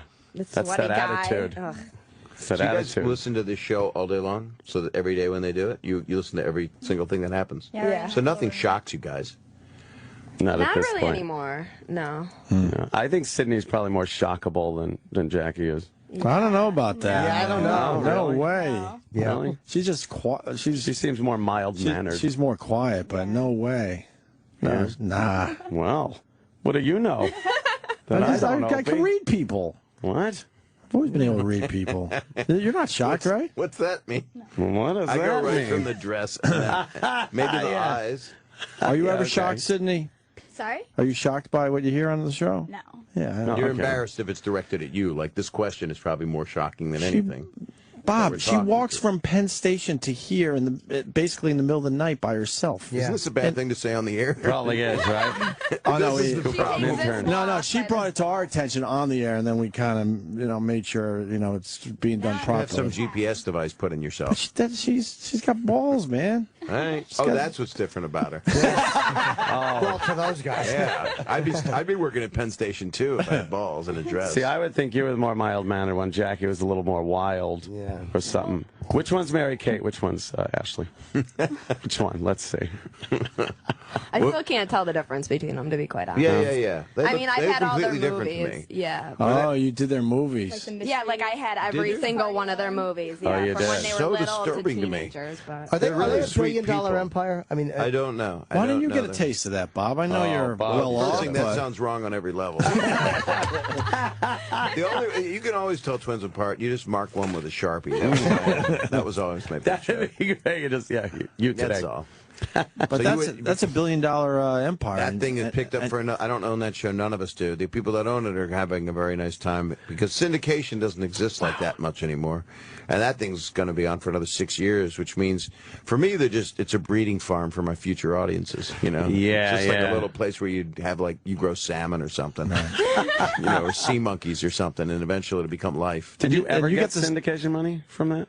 You get nobody. If you get money, but you don't own it. You got to be the owner. Most people don't own their shows. Like all Would the you get cast of residuals and stuff? Friends and Seinfeld, except for Jerry and Larry. Everybody knows all that stuff. Yeah. Not everybody, but it's. But you get residuals. Yeah, you could buy dresses for her for all eternity. Wow. Wait, I want to get into this for a second because shows before you really got screwed. Yeah, most You didn't people, get screwed most as people bad got as. screwed. Well, if you got a high-paying fee, you're doing pretty well. If you save your money, if you didn't go spend it all and do something. But I mean, the dumb. residuals and the syndication money, like the Brady Bunch didn't get any of that shit. No, residual. If you're the Partridge Family and you actually are ending up living on the bus that you traveled on. Yeah. So you don't think you have to be like only Michael Richards and Jason Alexander? And They those made a guys, very handsome salary. but they didn't get the syndication money. They other got than syndication residuals. money through the Screen Actors Guild. That's all The everybody always. residual. People say that they always go, "Hey, that residuals." Residuals usually sounds just like drainage that comes Yeah, off. it's residue. Yeah, It's what's left if your over diaper's not working when everything else is gone. After everyone else took their Yeah, taste. Took theirs. Right. It's the residue that's left. Seepage. You get a little seepage from Full House? Get leakage from You Full get House. some leaky, moldy stuff. Everywhere you look is the theme song. Everywhere you look, there's seepage. Who owned it?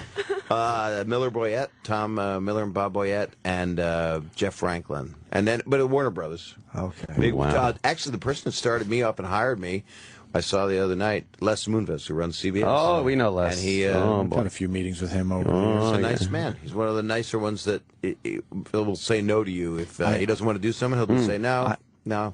I saw him in a bathrobe at a spa with his You know how much? You know how many years you could have been on the air taking advantage of that opportunity. But it was awkward. We're in this room waiting for massages, And you had to pretend you weren't waving your dick. and he's in a gay bathrobe. I'm in a gay bathrobe, and our wives are there. You mean they're on backwards? And we had this.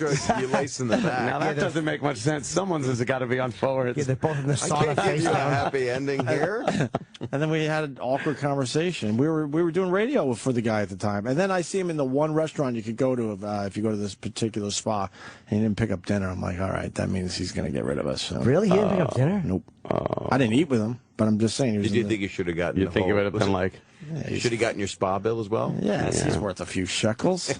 Why not? Anybody with a lot of money anywhere And he's in your perimeter. All right, how should about be this? Paying for you. How about send a drink over, Bob Saget, or a bottle of wine? I send things over. He was probably saying this Opie piece of shit didn't pay my bill. Oh, man. I'll never forget. man, We were just right? sitting there in bathrobes. I'm like, he is a very Where were powerful you? man. Where was it? Spa up in Connecticut. I've been there. Oh, that's right. It's a nice little place. You've been to that place? Yeah, brought a few girls up. Oh, this is really. You want a massage, don't you? That's so.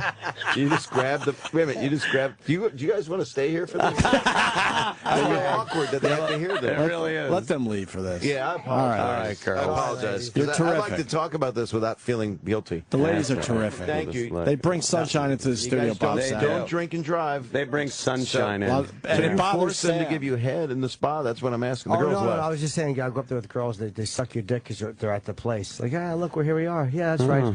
You've been there. But they go, ho, ho, ho, ho, ho. Yeah. They stutter? Yeah. It's a nice place. I love I'm sorry. I haven't been there since kids, Bob Saget. Oh, We're man. not allowed to bring kids up there, so. Oh, that's fucked up. Got some downtime between going. I do everything I do now. Like I'm here in New York for a week, I'm doing a bunch of gigs, and I'm selling my thing, and I'm hoeing it out, and I see my daughters all the time because two of them are here.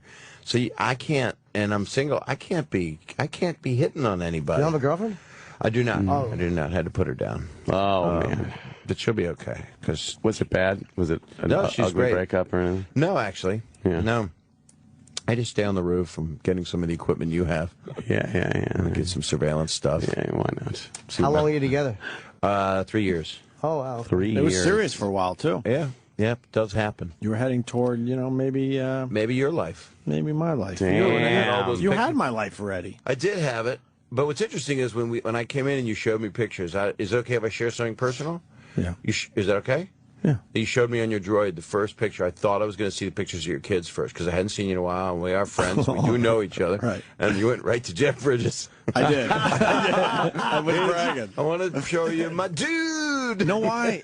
He was surprisingly so fucking cool. I was excited he was going to be here this morning. I thought he was going to be here this morning. And so I Bob, was you're, like, you're in that category. You're cool and you get it and you hang with us. still not Jeff Bridges. I mean, I like you guys and thank you, but I thought he would be like, we'd get to talk to him a couple minutes and whatever, but he was so fucking cool he's a yesterday. cool person. That he's one of my favorite guests of all time. Hey, actually, he's on the short list. As one of those actors that you're saying he's short. He's one of those actors that is not a typical actor that's so gross, and you can profile people that go, oh, I care about my causes are so important and stuff, but he genuinely cares about the decomposing of the earth. You know, all of his benefits. He's got one benefit I've gotten invited to, which is, you know, just send us money. There is no benefit. And it's a gorgeous invitation. It's this big ball that he and his wife put on, and it heals the bay, and it's just for the environment. But don't come to it. It lists all the chair people. It's all the biggest names in Hollywood. Really? It just is. It does. Just, let's not go out. Let's not. We don't even have to leave our homes. Just give money. Right. Rumor is he might like a little, you know, a little less. He's kind of a hippie guy. Kind of a marijuana. Is he kind of hippie-ish? He's smart. A little bit. Yeah, he was cool, man. He is fucking cool. He's Clint Eastwood cool. Just fucking cool. Clint Eastwood this past year. I mean, Clint Eastwood was my guy, and then this past year, the chair incident, it's still my guy, but oh man, they're still trying to spin that, saying it was still good. No, it wasn't. That was a little goofy. That was a train wreck. I had dinner with him one night. I was in Hawaii with my kids. All right, now you're bragging. This is a brag. That is a big one. Just want to say you're bragging. It's a now. big drop to name. Okay. And I'm there at this guy's producer's house, and it's this gorgeous house, and I'm with my kids and another buddy of mine, and so I was single and just sitting there and thinking about my life and women and kids and all that crap. I had a cigar and I had island fish. I was kind of happy. I mean, if I had gotten blown at that moment, it would have been good, you know. And then Clint Eastwood sits down next to me and he goes, "Hey, how you doing?" And it was a long time ago. Pirates of the Caribbean hadn't come out yet. And he said, yeah, I hear they made a movie of the Pirates of the Caribbean. And I went, yeah, I hear that he said, they said it's kind of long. I said, I heard the ride is too long. And he goes, "Hey, you're a funny guy." And then I like hung out with him, and then asked him about women and stuff. I'll never get that right. I'll never get that right. Is that what he said? Yeah. And I said, "Is that your wife?" And he goes, Oh shit! Were you nervous around Eastwood? I wasn't. I had a couple little booze. I'm not nervous around. I get excited about a few people. Who are the few people? Because you're really stupid who I get nervous around. I met Jeff Lynne in a restaurant a couple weeks ago. He was ELO. Oh yeah. I get excited by like a music. Jeff Lynne. I know. It makes me. You've met a lot of people. I'm a fruit parfait. Maybe I need to get out more. I like an ELO song here and there, but I don't know if I'd get excited over. Lynn's pretty goddamn cool. I mean, I've met some. It is, right? Am I wrong? I do. No, I think Jeff Lynne. Jeff Lynne was always cool. Got all nervous. To get all nervous is one thing. I didn't get nervous. Jeff Lynne is a cool guy. Yeah. He is. I don't know why that makes me laugh. Were you nervous yesterday with Jeff Bridges? Fuck yeah. Oh yeah. See, I don't get nervous with Jeff Bridges because I feel comfortable with him. Yeah, no, but then Jeff Lynne, I don't even know if he speaks my language. He's from England. Yeah. Yeah, that's what do they speak over there? I love those people from England. I look up to them. Who else? Yes. Anybody from England. I shit do myself too. over anyone with a British accent. The second that accent comes out, I just think you're better than me. Yes. You're better than me. Yes. I don't know why that is. There's a lot of accents you should feel that way about. I want to know more about this, Bob. Who else? I get, you know, there's been women that I get excited about. You know, right. all the actors. Oh, well. Like who? You know, all the normal ones. No. Yeah. You have a short list of. Come It's on. the same ones. It's, you know, Scarlett Johansson. Yeah, and, you know, all the ones that you know, we almost Jessica talked to her Alba once. And Charlize Theron and all those. Oh, Yeah. she's fucking lovely. I could have actors come in here and stuff, and it's no big like I don't get nervous anymore when they sit down. It's exciting. Because it's you're fun. masturbating while you're talking I'm just to them. jacking under the table. No, there's got to be guys that made you nervous. Not in here. nervous. No, excited, and it's like, oh my god, this is really cool. They're coming in, but not nervous. When the Hollywood starlet kind of women come in and you're like, oh my god, that's a chick from the movie, and they have a look. They get the reaction. Celebrity women have a look about them where they could be in a gaggle of other broads. They're people that are taking them around, and you pick them out in a second because they're glowing. Well, and that's why they got into that field. They look at, if you look at pictures of them, which I know we all do all night long, they're staring at that lens because they all know you make love to the back of the lens. Look at the lens. You are the lens. Be the lens. I've never had a woman look at me the way they look at a lens. Oh, at a lens. No. Yes. I want to be a lens. I've had a woman look at me the way they look at the scope of a rifle, though. Just total fear. Yeah, just revulsion. Or was it a woman welcoming it? Jimmy wants to just do lunch with a lady. That's all he's looking for. That's nice. A little lunch. Yeah, I've been on a really bad streak. You've been in a bad streak, like you haven't been having relations with anybody? Nothing. I'm the mayor of Dud City. So you're just like a porn? You just stay on porn all night long? I haven't been as bad with the porn. A little bit. I'm struggling with it, but I'm trying to lay off. So you've been a little. Have you just been less sexual in general? You're just being. Are you doing more stand up? Are you acting in something? Or are you just not... Well, acting in something, no. Much mushrooms. Jerk it off, no. Stand up, yes. Right. But it's just too. Everything focuses on that when you're doing that. It's hard to write. It's hard to. Right. You know, and he's going to the gym, Bob Saget. You didn't even notice that he lost a lot of weight. So you look good. really good. I wanted to hear that, not that he's sick. Okay, you weren't sure. Yeah, you weren't sure. When you're not bring it up. Are you pregnant, or did you just eat a fucking ham? Yeah. So very frightening. No, you look good. Thank you, Bob. Actually. Yeah, I feel pretty good. So but you're just not in that mode of the mojo's not flying right now. Oh, not at all. At all. Terribly. But lunch would be fun. Like That's it. The lunch. You want to talk to them. You want to do that finally. You get to know a woman. I can meet a bunch of people. I've literally been on the street where I asked one girl out to lunch through text, and she just never responded. And I'm like, you fucking twat. I to myself, I didn't ask you to go away. No, I should have. Angrily, feel like an orange construction cone. But I'm like, I didn't ask you to go away for the weekend. It's like, you couldn't give me the courtesy to respond. So it just makes me start to hate people. And it's like, that's why women wonder why we just... It just makes me go, that's why I'm a piece of shit. Like, that's you're why... not. No, You're but I mean valuable. sexually. I mean, like, that's why... You're not a piece of shit sexually. You're kind of a sexaholic, right? So you love it. That's what I'm saying, yeah. But I mean, that's why... Women like that, I think. They like to be fucked like by a Derek or something. No, they don't care for that as much. Not anymore? No. What, it's all changed? I think young people probably want to be like... If you're an alpha male, hammered. maybe... But women never look at me like, oh, God, he finally fucked me. Like, women finally just give up and go, all right. Oh, no. But I'm not even saying I never that bad. heard you like this. I'm not even being upset about it. It's the truth. But you used to be like, I mean, not even long ago, you'd be like, I gotta nail this, man. And then you just like go. Because women I've fucked, I've always banged hotter girls than I should. And it's because there's something about my personality where when they get to know me, then they're kind of like, yeah, I'll fuck them. Like, I'm not even pursuing them. It's weird, but I never have a woman just look at me and go like, yeah, I gotta. Ever. I've never got laid that way. I don't know if that really happens a lot anyway. Well, some guys do this.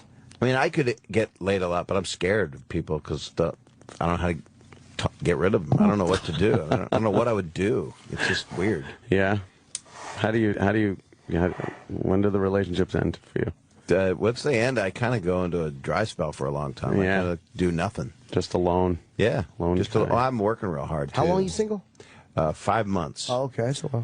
That's the age of my next wife right now. I'm going to find a good school for her. Putting in the time, yeah. I think Montessori would be good for the next person I'm going to raise. So what do? You just watch porn, or you don't do anything? I haven't been doing too much. I'll hit porn now and then if I'm in it. I stopped doing snuff because it ends badly. Yeah, it's gonna have the cast party before it. Yeah, right. I like when it's potluck right before. I don't know what that means, but I've just been working hard, and this week's like a hard week of stand up, like a fun one that I'm excited about. You should promote your What are you stand-up. doing? Yeah, I should. I'm here to. I'm doing tons of gigs. I'm doing the Morristown, New Jersey, the Mayo Center tonight. Yep. You know Mike Young? Oh, Mike's Rock loves that opening place. for me. What happened? Rock loves that place. I'm going to close it? No, Rock loves that place. The Mayo Center. Yeah, no, it just sounds like because that has mayo. Is that what you're saying? It's mayo. Yeah. Oh, I get it now. Oh, there's not even a grin on his face. You mean they're doing a condiment joke? Yeah. That's what you're doing. Wow, like it was the mayonnaise. The audience understands. I understand. We pick on Rock a little. Oh, maybe a little too much. So he loves it. I got it. Yeah, he's portly. And so then, it's I'm playing the Lard University and the Too Fat to Fuck. Tonight's the Mayo. I'm on Fallon tomorrow. Not the show. Oh, just on him. That's cool. Yeah. I used to do a Merv Griffin show. Whenever you would go, I'm on the Merv Griffin show. I'm on Merv Griffin, not the show. It actually applied. Yes, it did. Yes, well, because he was good to me. Actually. What years did you do his show? Oh God, 82, 2 to like I was on it 13 times. Wow. I Really? was on Carson 13 times. I was also. about to ask you because I just saw a Carson I started documentary. it last night. I It's loved it. amazing. Yeah. What's your thoughts on Carson? I loved Carson, and he was. It was what did they show his personality in it? Did they show that he's kind of that he was a they go loner. into that bit of a quiet curmudgeon? Yes. Yeah. But it sounded like his fame pushed him that way, where he finally just kind of. It did. People, and he's not the guy that's like, hey, good to see everybody. Right. You know. Yeah. Because he was a guy that used to be out and about when he was younger, Yeah. in Hollywood especially, and then like that fame just made him close down and kind of isolate himself. But he was so good at that gig. Right. Oh my God. And then by the end, he had basically no friends, and even his wife, that he really loved, the last one there, he distanced himself. And he lost his kid too, so that was a terrible. Yeah. 91, I think. Right? He had said to his wife or wife-to-be at one point, he said, I don't want to do this. These shows are all consuming. To and Joanna, yeah. You just, he knew what it was to get into that show. And if it was successful, he knew that would become his life, period. That's it. Right.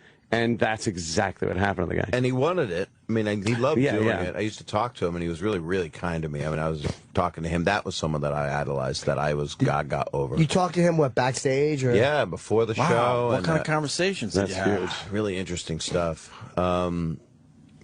One time it was, I thought I was like bombing on the air, and I said, "Hey, I wasn't too good." He goes, "Oh, you were good. They sucked tonight." And I went, "Well, what do you do?" And he goes, "Well, you got tomorrow night. It's always tomorrow." And then he probably felt it in the monologue or something and knew that they just weren't a great crowd. Yeah, you could tell right away. It was no different than what we do. Sure. You just know.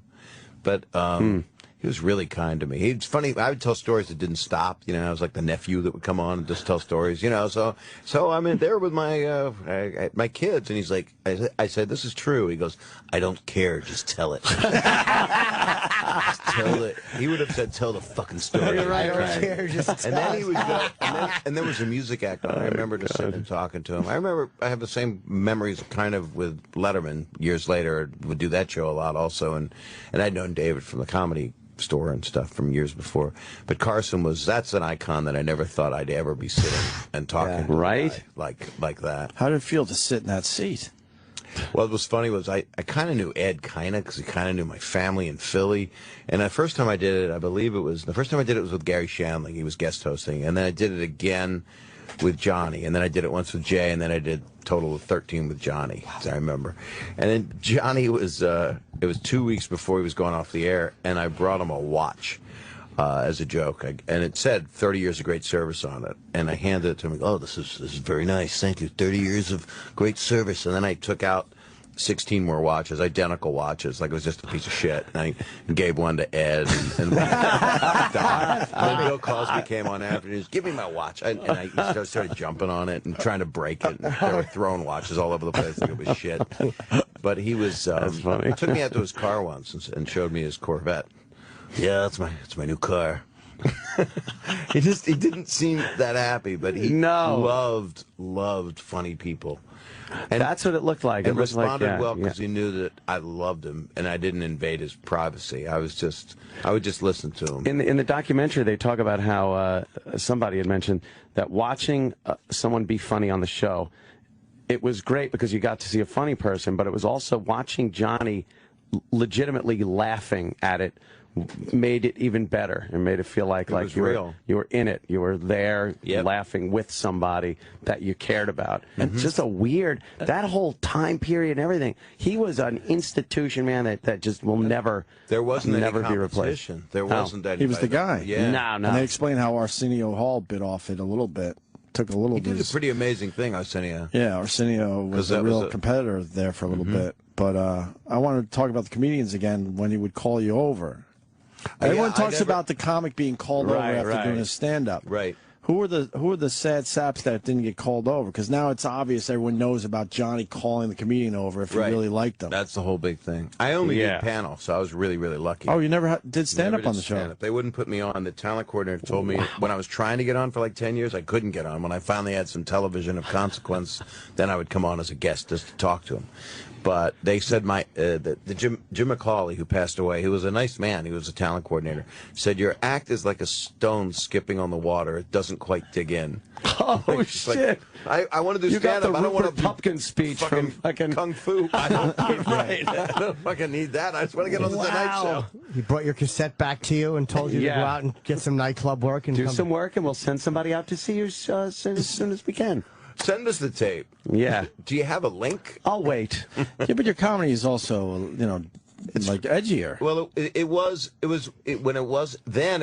just free association. Oh, so okay. it didn't find it, and it still was edgy. It was like my first joke was, I have the brain of a German Shepherd and the body of a 16-year-old boy, and they're both in my car, and I want you to see them. That was a joke. So that's not a joke, but Right. it's just someone you say if you're fucked up. Right.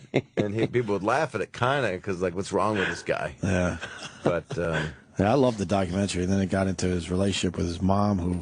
Oh, man, apparently. Wow. She could have given him a little more support. Just a little bit would have been nice. She was mean to him? She was awful. Yeah, wow. just not... He wanted her to be proud of what he did, and anybody you'd think would be. I mean, what he achieved. But even as he got older, he just couldn't get her approval, or... I guess she was watching the monologue with somebody that was writing a story about Johnny. Time Magazine. Time Magazine. Somebody. Time Magazine. A little publication called Time Magazine. And they're watching the monologue together, the writer and the mother, and they're done with the monologue. And she goes, she said that wasn't funny. That wasn't funny. And walked out of the room. Holy shit. And it wasn't even like a joke thing where she comes back then and goes, Right. Yeah, and the writer's just like, oh my God. You think she wanted to be famous? I don't know. She was Maybe. frustrated by that? She's just an obvious narcissist. Ugh. But and not a person that understands anything. I mean, that's an ego battle with your kid. That's jealous that your kid has a Right, yeah. But it's more complicated than that. We were discussing the documentary yesterday, thanks to Anthony, brought it to my attention. I went right home and watched it.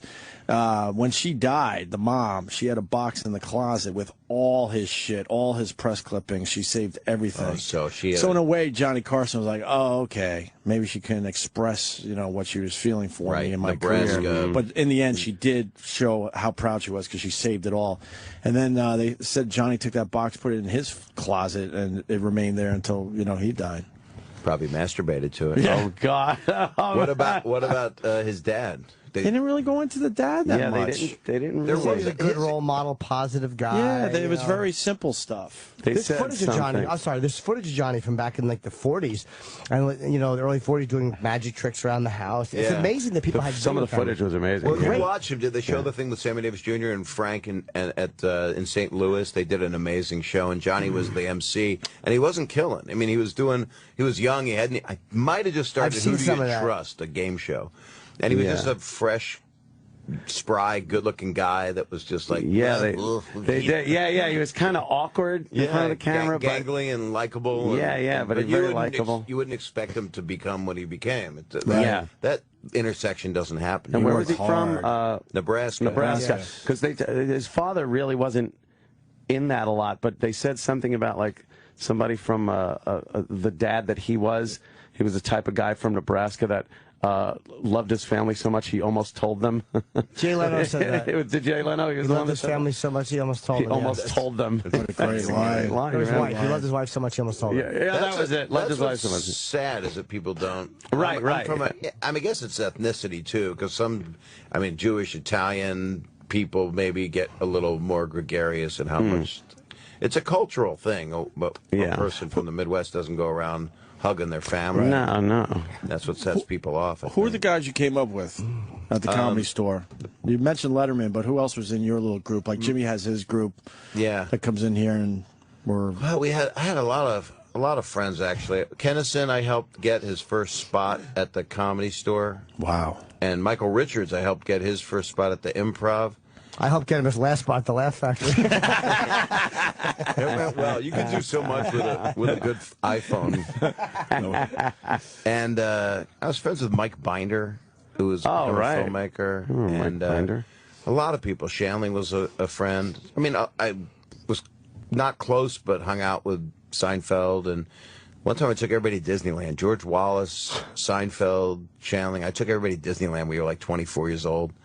I just wanted to be like some faggy cheerleader. You know, I was just all idealistic and happy to be a comic. Come on, guys. Hey, we're all comics. Yeah. Come on, let's make people laugh tonight. It's like, no, Bob, we're supposed to be miserable when we're not on stage. Stop it. But you knew these guys Bob, don't you know about Coke? But you knew these guys before, obviously, they were famous. I always find that fascinating. I would sit in the back of the room. With this. I would sit there, and Billy Crystal was really nice to me, and he had just gotten on Soap, and we were sitting watching people, and Pryor was going on, so I started emceeing a lot, so I would bring up Robin a lot, and Robin he had just gotten Laugh In 2. That George Schlatter did the sequel to Laugh In. That's right. So Robin did that, and Letterman went off to go do his morning show on NBC. He was really nice. What year is all this? Like 70? 78, 79. And Leno was really nice. I mean, I know Leno is a guy that was just the construction worker's favorite comedian. You know, he'd get on stage in a denim shirt. Right. Hey, what's going on with these people? Yeah.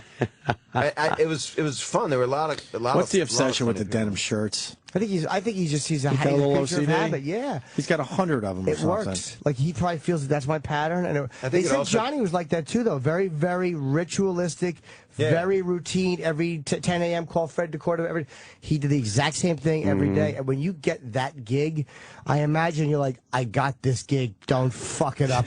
So whatever worked yesterday, it hopefully will work today. Well, it's interesting because I'm going to talk about that a little bit on Fallon tomorrow night. The guy got the spot. I mean, it's pretty. And it tells you it's unbelievable, and I understand it because it's a crazy thing. I like it because it goes into a little more variety show type thing. It brings a little bit.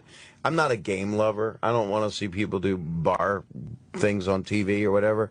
I like a chat show where people just do this, but I also like that. I used to love 10 o'clock at night Dean Martin show. I used to love an attempt at people coming on and just fucking around. Different musicians come out and just doing whatever.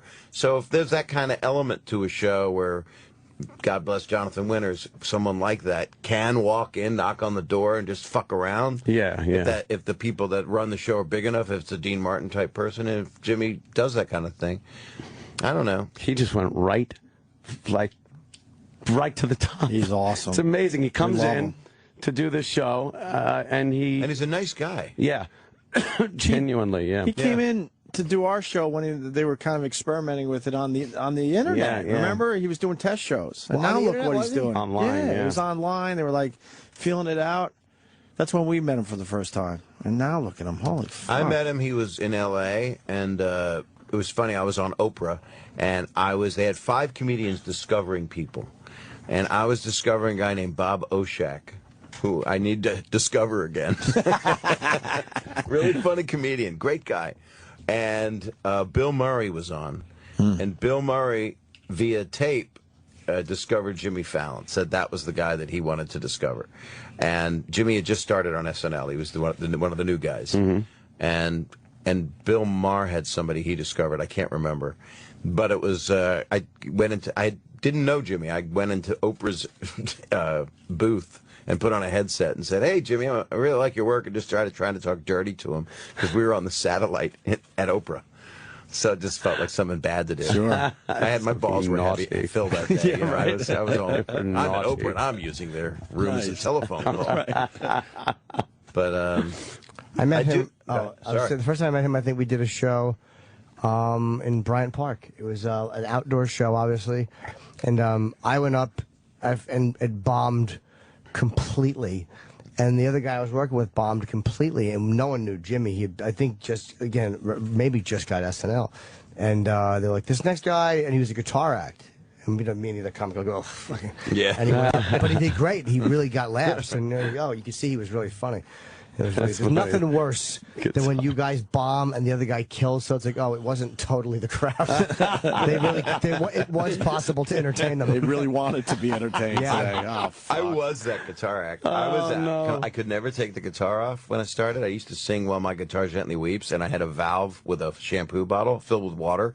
I would turn it, and water would pour out of my guitar. So it was a combination of Gallagher and a music act. And I was hated. But so bad. I was at the Improv one night, and Larry David, this before Larry did Fridays even, was standing there, and Larry was we'd get very amped up before going on, didn't always kind of was caustic toward the audience even before, so he would know legendary. be like that.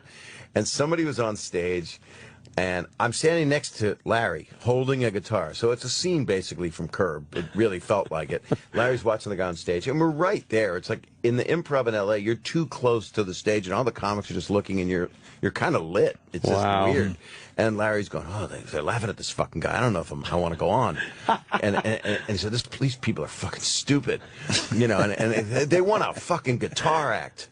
And I looked, and I had a guitar on. Oh, shit. And he didn't even realize he'd said it. And he looked at me, and then I went, oh, and then I was like 23. I'm just so hurt. At least it didn't have an impact on your life where you remembered it. Oh, my God. Well, I also agreed with him. I wish I didn't have the guitar because I was going to go up and do, like, fucking parodies. Just a piece of shit that I was. And then, of course, my new special has a lot of music on it. But then Larry went on stage right after this guy who did jokes that Larry didn't like. And Larry was right. He was completely right. The guy was doing real feed the audience, pablum stuff. And Larry started and went, oh, it's just hilarious. Very known for doing this. Yeah. Oh, so it is you people.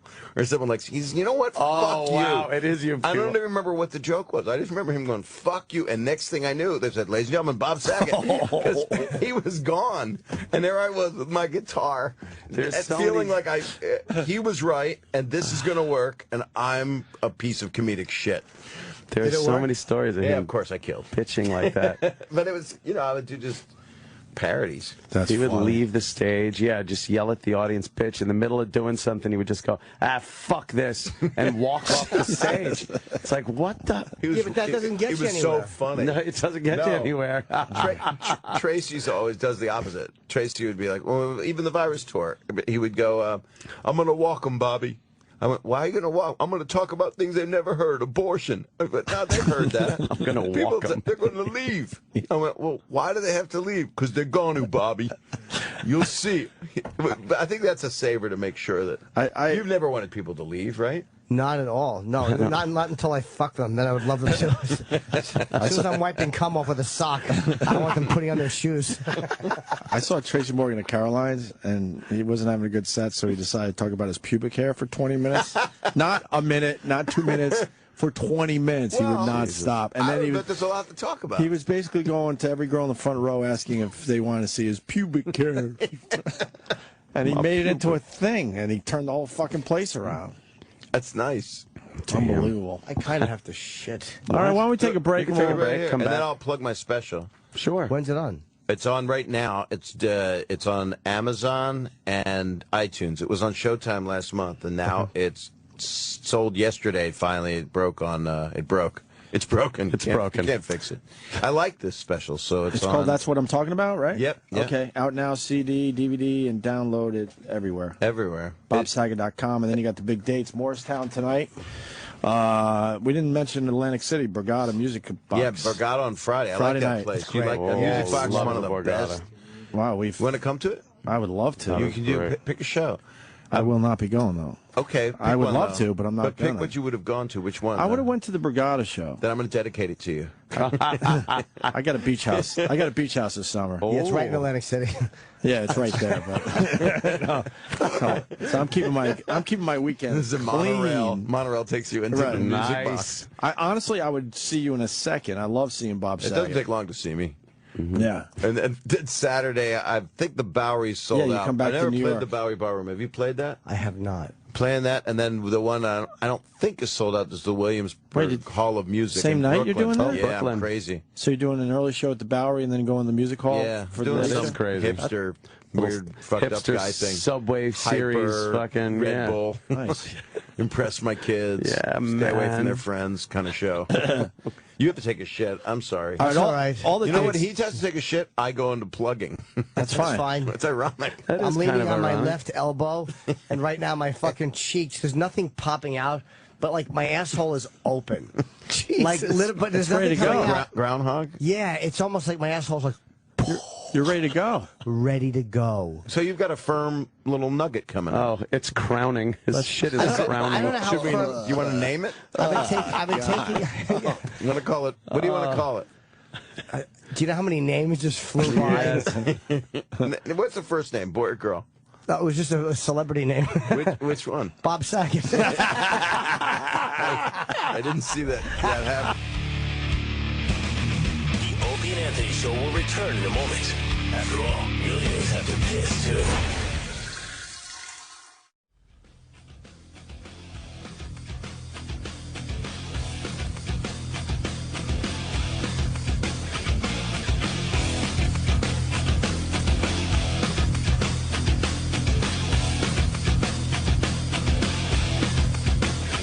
Really? I find it really. There was nothing then. I find it really strange that. Sorry, I was in the other room. I find it strange that we're friends because, like, when I was doing radio in Buffalo as a fucking nobody doing overnights, we would watch America's Funniest Home Videos.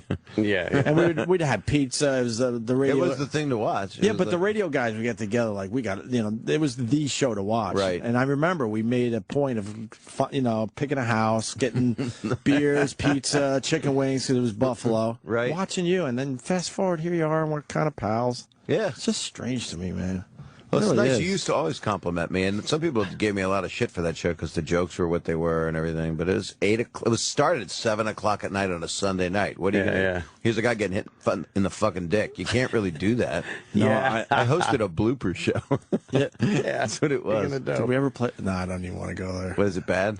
No, we did a silly bloopers fucking radio bit once. Really? I don't even know if it holds up. It's not worth. Was it about that? Yeah. Yeah. Everybody did something. Yeah. Do you have it like loaded up? No, it's whatever. They made fun of it a lot. I made fun of it once. I hosted SNL, and we did America's Funniest Hate Videos. And it was real funny. It was Chris Farley and David Spade, and they were two guys in the woods at militiamen, and they shot each other's heads off. They really filled a balloon with baked beans, and that's how they shot off Farley's head.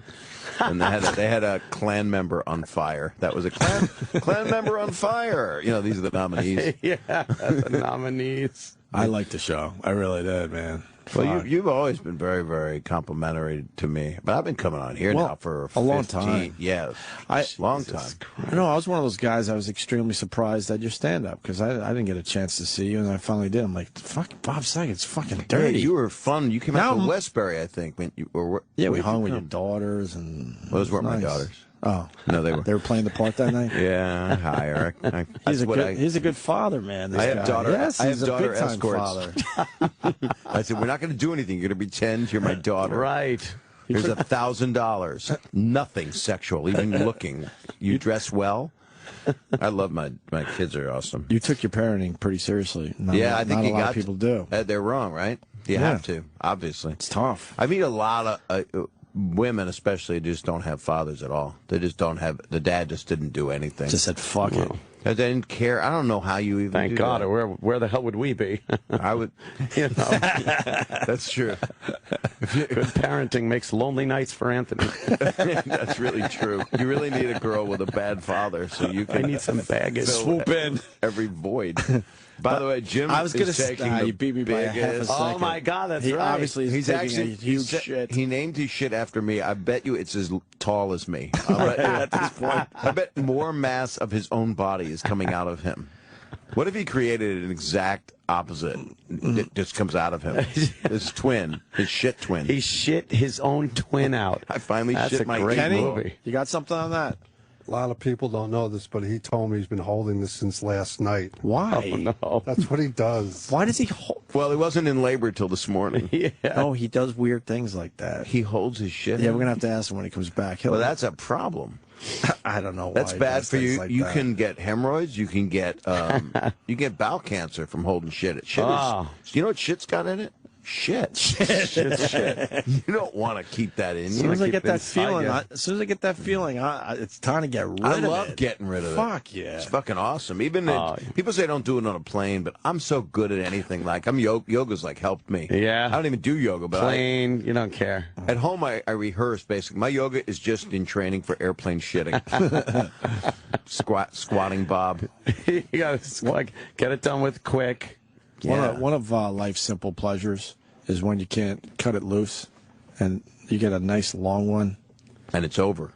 Huh? Oh, you mean it just stays there forever? No, I mean you think you're snapping off logs, but it turns out to be one nice, really long one. Well, and then you got a little amazement in your life for the day. Well, hold on. I'm still caught on the end. You don't like this stuff, Anthony? Anthony's trying to figure out if you like the sensation of keeping it in there. I think no. I'm talking when it's a giant tube steak. Yeah, you're releasing.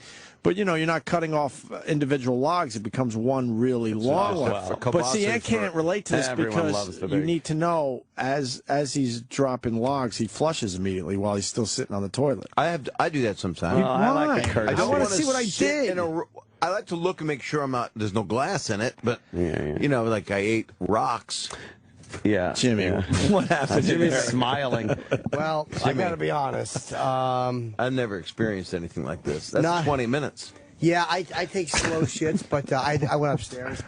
I would say not a great one. It was one of those ones where it's going to be like, I felt like I was forcing out baby carrots covered in peanut butter. Oh, Jesus. Did you eat either of those things? Or everything turns to peanut butter, I eat a lot of baby carrots. He loves you mean the ones carrots. in the package? Yeah. That's was it orange? Yeah. No. I'm saying they were small, and it was just hard to get it all going. And I'm like, oh boy, is wiping going to be a nightmare? Like Wiping can be. Yeah. Nothing's worse than when your shit sounds like you just threw pebbles in the water. Yeah. Oh, bag of rocks. Oh, it's the worst. Mine sounded like.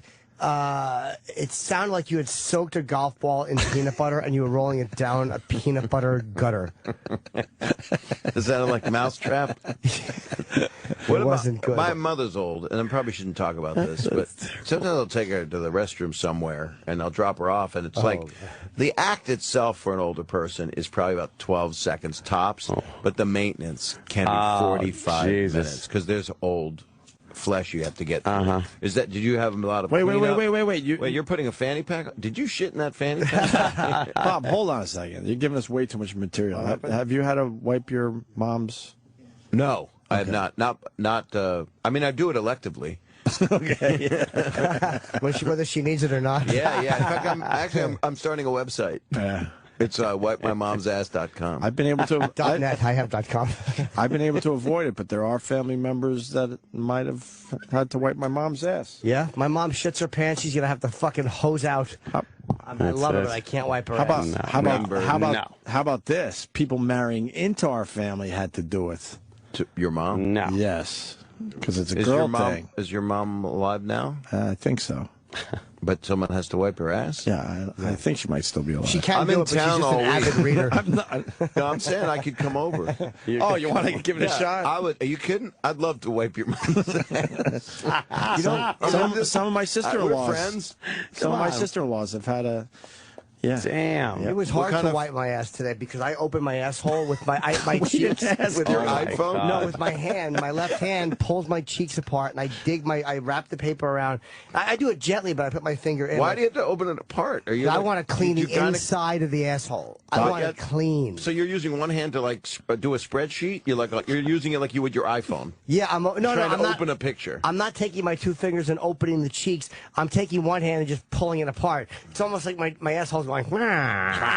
And asshole. I have a sore left hand, so it made holding the cheeks open. Bob, did you hear what happened? You're not paying attention. He cleans inside his asshole every single time. And you had nothing on that? No, I'm trying not to throw up. Okay. Why? I like my asshole clean. I was voted boy with the cleanest asshole. But he doesn't understand, like, we don't accept this. I think that's weird. No, people do clean out there. If you have But he puts a finger in every time. He wraps toilet paper on his finger and puts it in every time. I did miss that. I did the cardinal sin of thinking of your next thought. Right. Which was, still want to get it out, which was you need an assistant.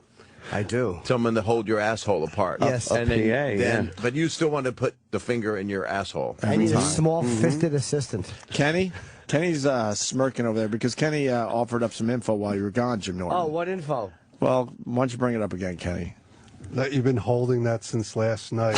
Why? Last night I was on my iPad, but it wasn't an emergency. I'm like, I kind of have to shit, and I'm like, I'll just wait till I get to LA.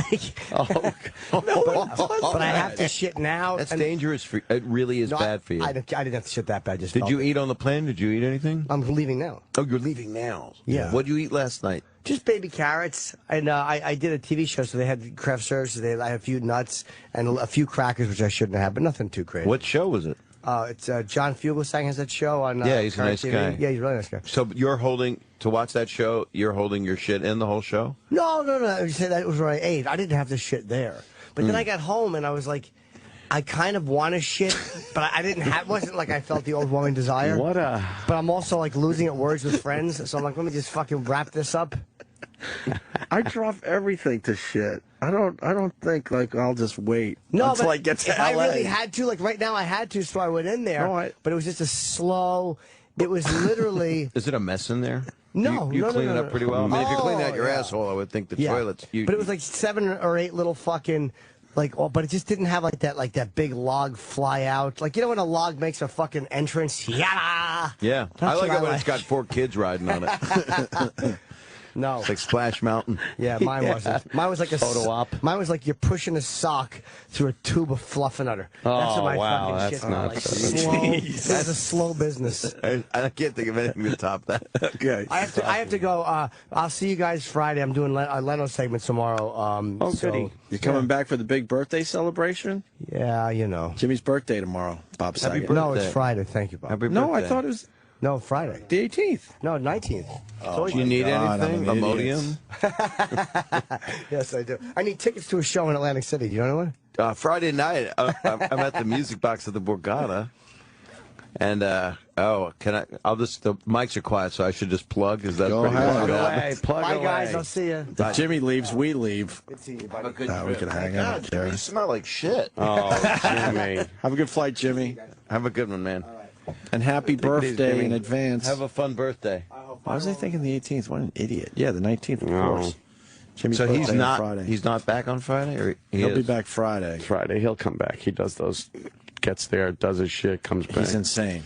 He could easily funny take as shit. He could easily take Friday off too, but he doesn't. He'll fly to LA today, do Leno tomorrow, and then be on the red eye so he could do our show Friday. He was going to carry shit with him in his body. Yeah. Like a fucking. That's what like he a is. drug mole. He's a shit messenger. Yeah. Who has that thought? A drug mule.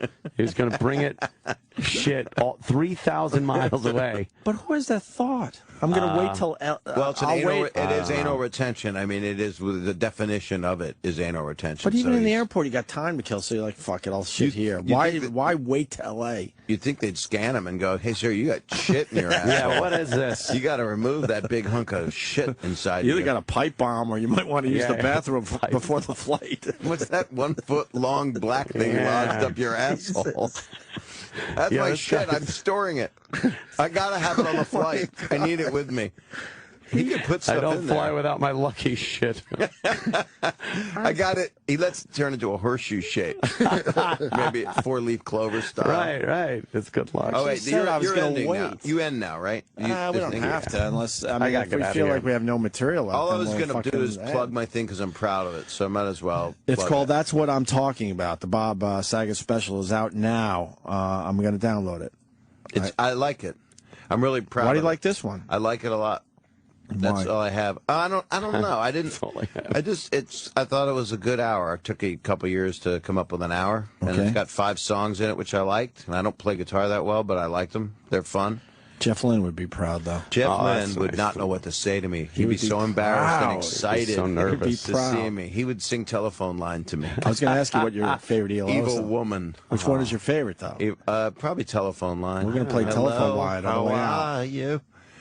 But I shot like the Strange specials. Magic. You like what? Strange Magic is good. Strange Magic. But then there's the one that was at the end of Boogie Nights. Yeah, What it's was the that? Boogie Nights one. Dun, dun, dun. Yeah, that's a big hit. Fuck.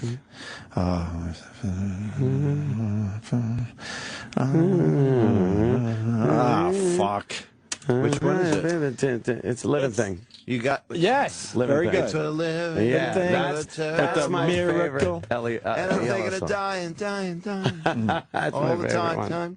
time. Was he traveling Will Berry? He was. He was, right? It was him and Tom Petty. Who I didn't mind saw. that shit. Talented guy. And Roy Jeff Orbison Lynne. I got to meet once. I was pretty fucking excited. Worked with George Harrison a lot.